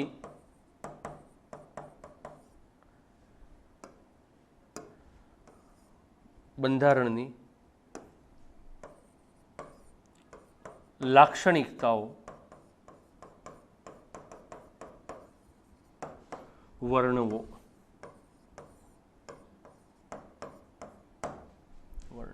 રાઈટ. કેટલા પ્રશ્નો થાય છે જોજો મિત્રો, બરાબર, કે કેટલા પ્રશ્નો તમારી સમક્ષ આવે છે એ જોવાના પ્રયત્ન કરજો, કે હું ચર્ચાની અંદર પણ તમારી સામે લગભગ 10-12 પ્રશ્નો મૂકી જઈશ અને હું કરાવીશ એ પ્રશ્નો પણ અલગ છે પાછા. રાઈટ. સો એકલ નાગરિકતા શું કરે છે? તમામ ભારતીય લોકોને એક રાખે છે, બંધુત્વની ભાવના, ભાઈચારાની ભાવના, રાઈટ, અને ભારતને અખંડ પણ બનાવે છે કે ભાઈ આ ભારતનો નાગરિક છે. તો સૌથી પહેલા ભારતનો નાગરિક છે માટે એકતાનું ફિલિંગ છે ત્યાં આગળ, બરાબર. ફ્રેટર્નિટી, બંધુત્વ, એકતાનું ફિલિંગ છે ત્યાં આગળ, અને ઇન્ટિગ્રિટી, અખંડિતતા, કે ભાઈ ભારતના અલગ અલગ રાજ્યોના નાગરિક તરીકે ક્યાંય ઓળખ ઊભી થતી નથી, માટે રાષ્ટ્ર ખંડિત થયેલું લાગતું નથી, રાષ્ટ્ર અખંડ લાગે છે. આના સિવાયની બીજી પણ જોગવાઈઓ છે મિત્રો, માત્ર આ જ નથી કે જે ભારતને એકતા અને અખંડિતતાને અક્ષુણ રાખતું હોય. ખાલી આ તો તમારો આ રિલિવન્ટ ટોપિક આવ્યો એટલે મેં પ્રશ્ન મૂકી દીધો કે ભાઈ એકતા અને અખંડિતતાને અક્ષુણ રાખતી, અક્ષુણ બનાવતી બંધારણની લાક્ષણિકતાઓ વર્ણવો. સ્વાયત્ત સંસ્થાઓ સાથે સાથે આ પણ બહુ જ મહત્વની ભૂમિકામાં છે કે ભાઈ સંસદ, કારોબાર, ધારાસભા છે, કારોબારી છે, ન્યાયતંત્ર છે, એ સિવાય પણ પાછું સ્વાયત્ત સંસ્થાઓ, બરાબર, કે જે ઓટોનોમસ બોડી છે, કે જે નિષ્પક્ષપણે અને એકદમ સ્વતંત્ર રીતે કોઈ પણ પ્રકારના નિયંત્રણ વગર કાર્ય કરશે. CAG કે ભાઈ કેન્દ્ર અને રાજ્ય કોઈ પણ હોય તો કમ્પ્ટ્રોલર એન્ડ ઓડિટર જનરલ જે છે, બરાબર, તો એનું કાર્ય છે કે ભાઈ પરીક્ષણ કરવાનું કાર્ય છે, ચાહે કેન્દ્ર સરકારના હિસાબોનું હોય કે રાજ્ય સરકારના હિસાબોનું હોય, એના માધ્યમથી એ શું કરે છે? નિયંત્રણ રાખે છે. સ્વાયત્ત સંસ્થા છે. FC ફાઇનાન્સ કમિશન, નાણાં પંચ,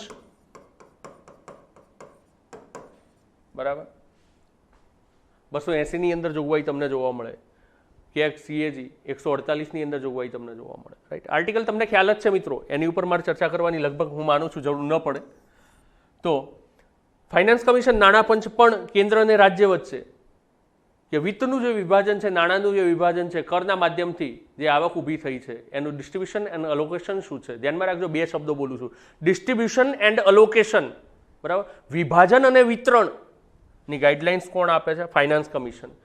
અને જ્યારે આવશે ને સંસ્થાઓ, સિલેબસની અંદર છે જ આપણી, બરાબર, બંધારણીય સંસ્થાઓ, ધામધૂમથી ચર્ચા કરીશ મિત્રો, બરાબર. Finance commission.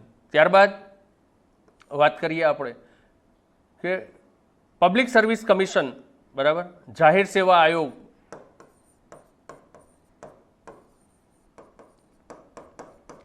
ઇલેક્શન કમિશન વગેરે વગેરે, બરાબર. ઘણા બધા નામ લઈ શકાય મિત્રો, બરાબર. તો આ જે છે વગેરે વગેરે બાબતો, તો એ સ્વાયત્ત સંસ્થાઓ.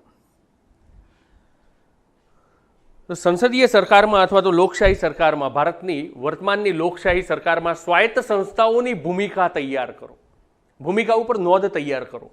મહત્વનો પ્રશ્ન, ક્વેશ્ચન નોંધી લેજો મિત્રો, બરાબર. ભારતીય લોકશાહી વ્યવસ્થામાં, ક્વેશ્ચન નોંધજો, ભારતીય લોકશાહી વ્યવસ્થામાં સ્વાયત્ત સંસ્થાઓની ભૂમિકા અને તેમની કામગીરી. લોકશાહી ભારતીય વ્યવસ્થામાં સ્વાયત્ત સંસ્થાઓની ભૂમિકા અને તેમની કામગીરી પર શબ્દ મૂકું છું હવે, આ જ મહત્વનો બની જશે, વિશ્લેષણાત્મક નોંધ તૈયાર કરો, બરાબર. અથવા એક બીજો શબ્દ અહીંયા આગળ મૂકી શકાય, વિવેચનાત્મક. અહીંયા બે બાબતોનું તમારે આલેખન કરવું પડે. હિન્ટ આપી દઉં છું, જવાબ જ્યારે ફ્રેમવર્ક કરો છો, આન્સર રાઇટિંગ કરો છો, વિવેચનાત્મક, બરાબર. તો અહીંયા આગળ તમારે સારા અને નરસા બંને પાસાનું આલેખન કરવાનું છે. સારા અને નરસા બંને પાસા જે છે એનું આલેખન કરવાનું છે.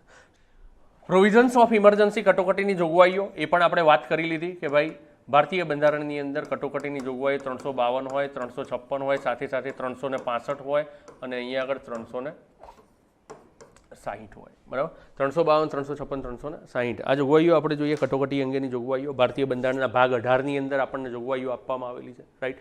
આપ ખૂબ સારી રીતે પરિચિત છો, બરાબર, કે ભાઈ કટોકટીની જોગવાઈઓ શું છે, 352માં શું આવે. 352ની અંદર પાછું આપણને જોવા મળે કે ભાઈ બે પ્રમાણેની કટોકટી જોવા મળે. એક બાહ્ય જોવા મળે, બીજું આંતરિક જોવા મળે, બરાબર. આ તમે સમજેલા જ છો એટલે આ તો ખાલી એક તમને બતાવું છું રિકોલ કરાવવા માટે. બાહ્યની અંદર પાછું બે બાબતો જોવા મળે, બરાબર.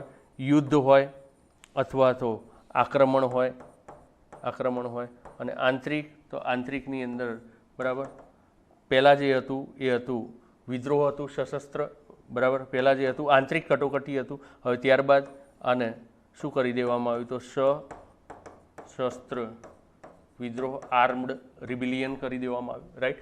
અહીંયા આગળ 356ની અંદર રાજ્યની અંદર, 365ની અંદર કેન્દ્રના આદેશોની અવગણના થાય ત્યારે, બરાબર. અને 360ની અંદર ફાઇનાન્શિયલ ઇમરજન્સી છે, નાણાકીય કટોકટીની વાત કરવામાં આવેલી છે. Is it clear? તો કટોકટીની જોગવાઈઓ, પ્રશ્ન નોંધવો હોય તો નોંધી લેજો મિત્રો. પ્રશ્ન નોંધવો હોય તો નોંધી લેજો પુનઃ એકવાર કે ભાઈ સંઘીય માળખાને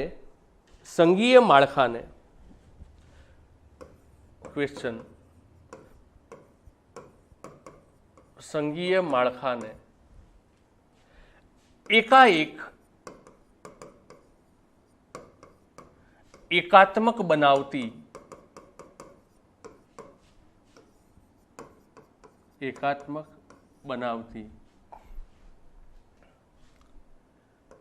બંધારણની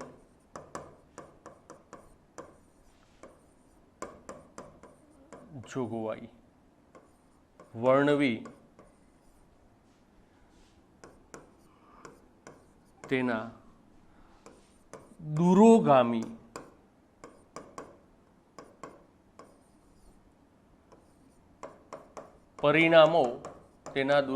પરિણામો કેન્દ્ર રાજ્યના સંબંધ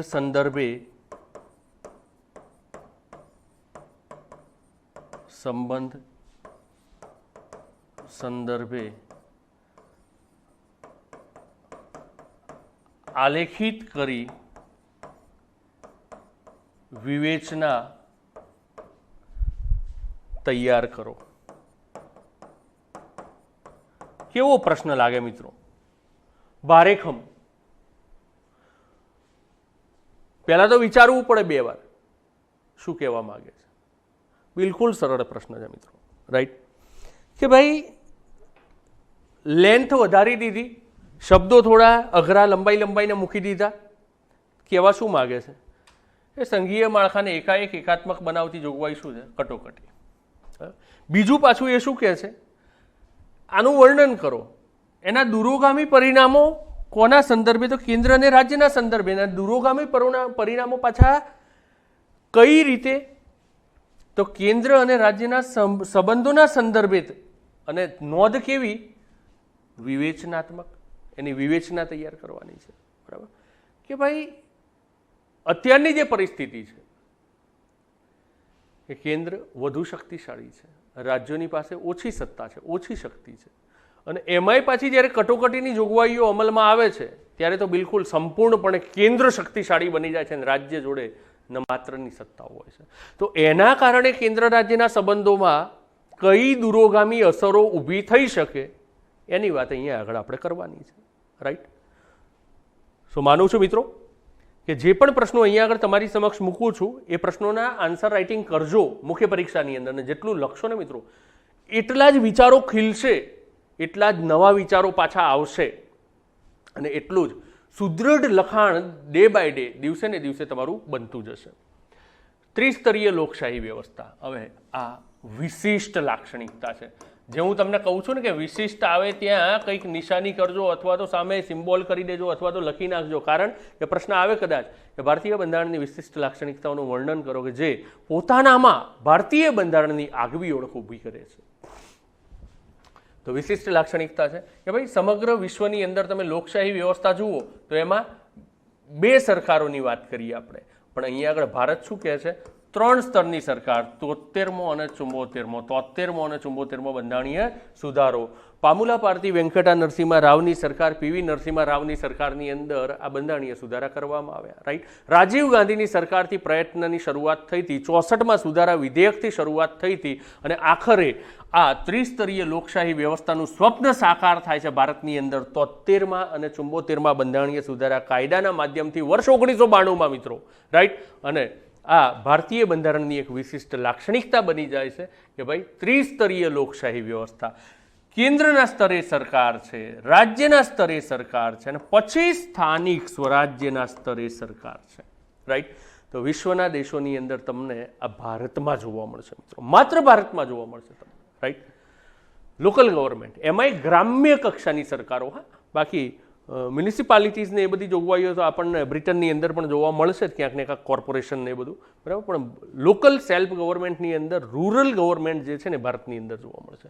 સહકારી સમિતિઓ, આ ભાગ 9 દાખલ કરવામાં આવ્યો, ભાગ 9A દાખલ કરવામાં આવ્યો. રાઈટ.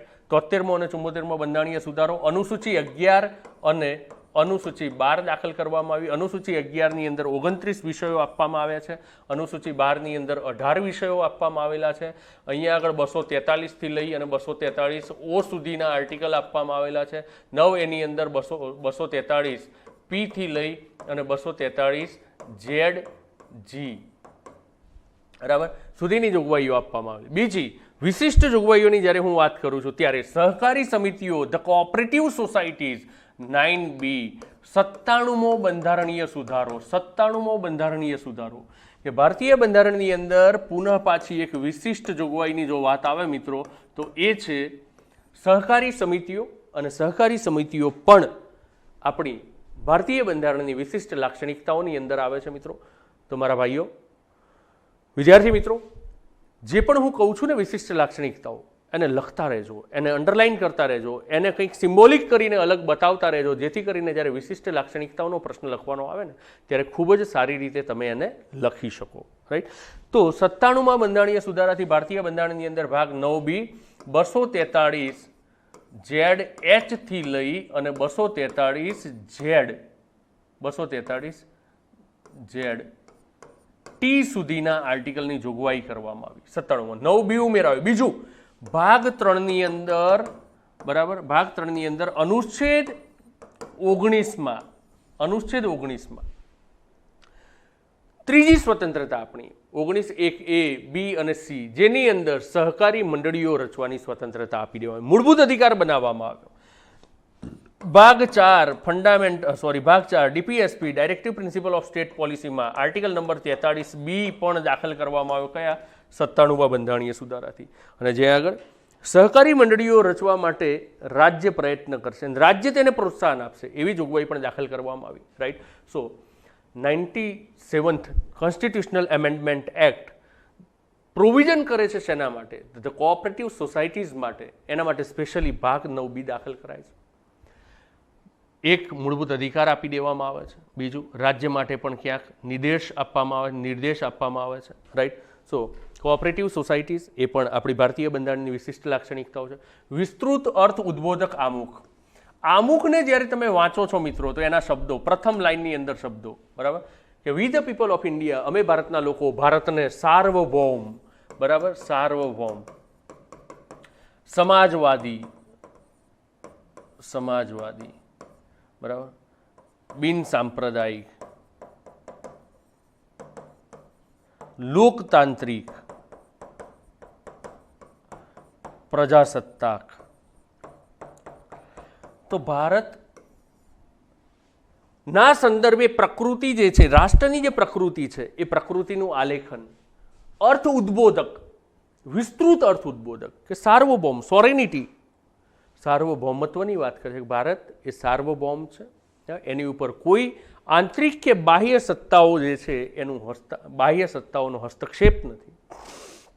સમાજવાદી છે, બિન સાંપ્રદાયિક છે, લોકતાંત્રિક છે, પ્રજાસત્તાક છે, બધા શબ્દોનો વ્યાખ્યા મિત્રો તમને ખ્યાલ જ છે, એટલે પુનઃ પાછું અહીંયા આગળ મારે કરવાની જરૂર નથી. બીજું કે સમાનતાની વાત કરી છે અહીંયા આગળ, બરાબર, સાથે સાથે ન્યાયની પણ વાત કરેલી છે અહીંયા આગળ, બરાબર, ત્યારબાદ બંધુત્વની વાત કરેલી છે અહીંયા આગળ, બરાબર, એકતાની વાત કરેલી છે અહીંયા આગળ, અખંડિતતાની વાત કરેલી છે અહીંયા આગળ, બરાબર. તો આ તમામ બાબતો માટે જ આપણે શું કહીએ છીએ કે ભારતીય બંધારણનું આમુખ પણ એક વિશિષ્ટ લાક્ષણિકતા છે કે વિશિષ્ટ અર્થ ઉદ્બોધક, વિસ્તૃત અર્થ ઉદ્બોધક, ઉદ્બોધક એટલે કહેનાર, રાઈટ. તો વિશિષ્ટ અર્થ આપનાર આપણા ભારતીય બંધારણનું આમુખ છે. માનું છું વધુ ચર્ચાઓને અવકાશ નથી, કારણ કે તમને વધુ સારી રીતે ખ્યાલ છે, રાઈટ. એકતા અને અખંડિતતાની અક્ષુણ્ણતા, અગાઉ વાત કરી ચૂક્યો છું મિત્રો કે એકતા અને અખંડિતતાની અક્ષુણ્ણતા પણ ભારતીય બંધારણ જાળવી રાખે છે. ચાહે એ આમુખ હોય, ચાહે ભારતીય બંધારણનો આર્ટિકલ નંબર 1 હોય, ચાહે બંધારણીય સુધારાની પ્રક્રિયાની જોગવાઈઓ હોય, બરાબર, ચાહે નાગરિકતા અંગેની જોગવાઈઓ હોય, રાઈટ. તો એકલ બંધારણ હોય, આ બધી એ બાબતો, ઘણી બધી બાબતો આવે, એકતા અને અખંડિતતાને. ચલો નોટ ડાઉન કરવું છે તમારે કઈ કઈ બાબતો આની અંદર લખી શકાય. તો એકતા અને અખંડિતતાને અક્ષુણ્ણ રાખતી બાબતોની અંદર સૌથી પહેલા એક તો, બરાબર, આમુખના શબ્દો, બરાબર. નંબર 2 સૌથી પહેલા, બરાબર, નંબર 2 ની અંદર લઈએ અનુચ્છેદ નંબર 1, કારણ કે રાજ્યોનો સંઘ છે પણ શું કહે છે, અનુચ્છેદ નંબર 1 રાજ્યોનો સંઘ છે પણ શું કોઈ રાજ્ય છૂટું પડી શકશે ભારતમાંથી? ના. તો એ શું છે? અખંડ છે ભારત, રાઈટ. ત્યારબાદ નાગરિકતાની જોગવાઈઓ, નાગરિકતાની જોગવાઈઓ તમે જુઓ તો એ પણ શું કરે છે, ક્યાંક ને ક્યાંક અખંડતા પ્રદાન કરે છે કે ભાઈ એકલ નાગરિકતા છે ભારતની અંદર, બરાબર. ત્યારબાદ વાત કરીએ અહીંયા આગળ આપણે આગળ વધીને, તો એના પછી કે ભાઈ બંધારણીય સુધારાની પ્રક્રિયા એટલે કે રાજ્ય અંગેના અથવા રાજ્ય માટેના ફેરફારો, બરાબર. એ 5 પ્રકારના ફેરફારો છે, બરાબર. તો એ 5 પ્રકારના ફેરફારોમાં કોઈ પણ પ્રકારનો ફેરફારો હોય કોણ કરશે? સંસદ જ કરશે. રાજ્ય પોતાની જાતે કરી શકતું નથી, બરાબર. ત્યારબાદ અખિલ ભારતીય સેવાઓ, અખિલ ભારતીય સેવાઓ, બરાબર. એકીકૃત ન્યાયતંત્ર, બરાબર. એકલ બંધારણ. તો આ બધી એ બાબતો જે છે, ઘણી બધી બાબતો લખી શકો મિત્રો, માત્ર મેં તો પોઈન્ટ આઉટ કરાવ્યું છે તમને કઈ કઈ બાબતો આની અંદર આવી શકે છે, રાઈટ. તો અહીંયા આગળ એકતા અને અખંડિતતાની અક્ષુણ્ણતા કે અક્ષુણ છે, એકતા એ અક્ષણ છે અને અખંડિતતા પણ અક્ષુણ છે. પ્રજાસત્તાક રાજ્યની સાર્થકતા કે રાષ્ટ્ર પ્રજાસત્તાક છે એવું સાર્થક થાય છે. કેમ કે ભારતમાં પ્રજાસત્તાક રાષ્ટ્રના વડા જે છે ને એ રાષ્ટ્રપતિ છે, અને આ જે રાષ્ટ્રપતિ છે, બરાબર, એ ઉત્તરાધિકારથી ભારતમાં નથી આવતા પણ ભારતની પ્રજા દ્વારા પ્રજામાંથી ચૂંટાઈને આવે છે, બરાબર. પ્રજામાંથી ચૂંટાઈને આવે છે. તો પ્રજાસત્તાક રાજ્યની સાર્થકતા છે ભારતની અંદર કે ભાઈ જ્યારે આપણે કહીએ છીએ હા છે પરોક્ષ બાબતો પણ રાષ્ટ્ર પ્રજાસત્તાક છે તો 110% કે ભારતીય બંધારણની અંદર જે રાષ્ટ્રપતિના પદ અંગેની જોગવાઈઓ અને એના ચૂંટણી અંગેની જોગવાઈઓ આર્ટિકલ નંબર 54 અને 55 જો આપણે ધ્યાને લઈએ છીએ આપણને સમજાય છે કે રાષ્ટ્ર પ્રજાસત્તાક છે. ખબર પડે તરત કે ભાઈ પરોક્ષ પદ્ધતિથી પણ પ્રજામાંથી આવી શકે છે. એની યોગ્યતાઓ જુઓ તમે, બરાબર. તો એની યોગ્યતાઓમાં ક્યાંય પણ એવું છે કે ભાઈ ઉત્તરાધિકારી જ બની શકે ના. સ્વતંત્રતા અને સ્વાયત્તતાનું પૃથક્કરણ કે ભાઈ સંસ્થાઓ જે છે એ સ્વતંત્ર પણ છે અને સંસ્થાઓ જે છે એ સ્વાયત્ત પણ છે. અને બીજું કે ભાઈ સ્વતંત્રતા અને સ્વાયત્તતાનું પૃથક્કરણ તો ભાગ 4 ડીપીએસપી, બરાબર. એની અંદર જુઓ કારોબારી અને ન્યાયતંત્ર. તો આ કારોબારી અને ન્યાયતંત્ર જે છે એનું પણ પૃથક્કરણ કરાયેલું છે, રાઈટ. આર્ટિકલ નંબર 50ની જો આપણે વાત કરીએ છીએ તો ત્યાં આગળ આપણને જોગવાઈઓ જોવા મળે જ છે, રાઈટ, કે ભાઈ ઇન્ડિપેન્ડન્ટ જ્યુડિશિયરી છે, ઇન્ટિગ્રેટેડ સિસ્ટમ છે, બીજી બાજુ એક્ઝિક્યુટિવ બોડી છે, બરાબર. તો આ બધાયનું જે છે, આ બંનેનું જે છે એ એકબીજા પર ક્યાંક ને ક્યાંક નિયંત્રણ ન સ્થપાય એ અંગેની જોગવાઈઓ કરેલી જોવા મળે છે. સ્વતંત્રતા અને સ્વાયત્તતાનું પૃથક્કરણ, બરાબર. તો જે બાબતો મેં તમારી સમક્ષ અહીંયા આગળ ચર્ચામાં લીધી છે મિત્રો, કે જે ભારતીય બંધારણની લાક્ષણિકતાઓને છતી કરે છે, ભારતીય બંધારણની લાક્ષણિકતાઓને છતી કરે છે, લગભગ હું માનું છું કે આ 1.5 કલાકની આપણી જે ચર્ચાઓ છે, બરાબર, તો એની અંદર આ લાક્ષણિકતાઓ ઉપર આપણે વાતો કરી છે કે શું છે લાક્ષણિકતાઓ, કઈ છે લાક્ષણિકતાઓ, રાઈટ. તો એ બધી એ લાક્ષણિકતાઓ તમને સમજાવી છે એ જ પ્રમાણેની છે, રાઈટ.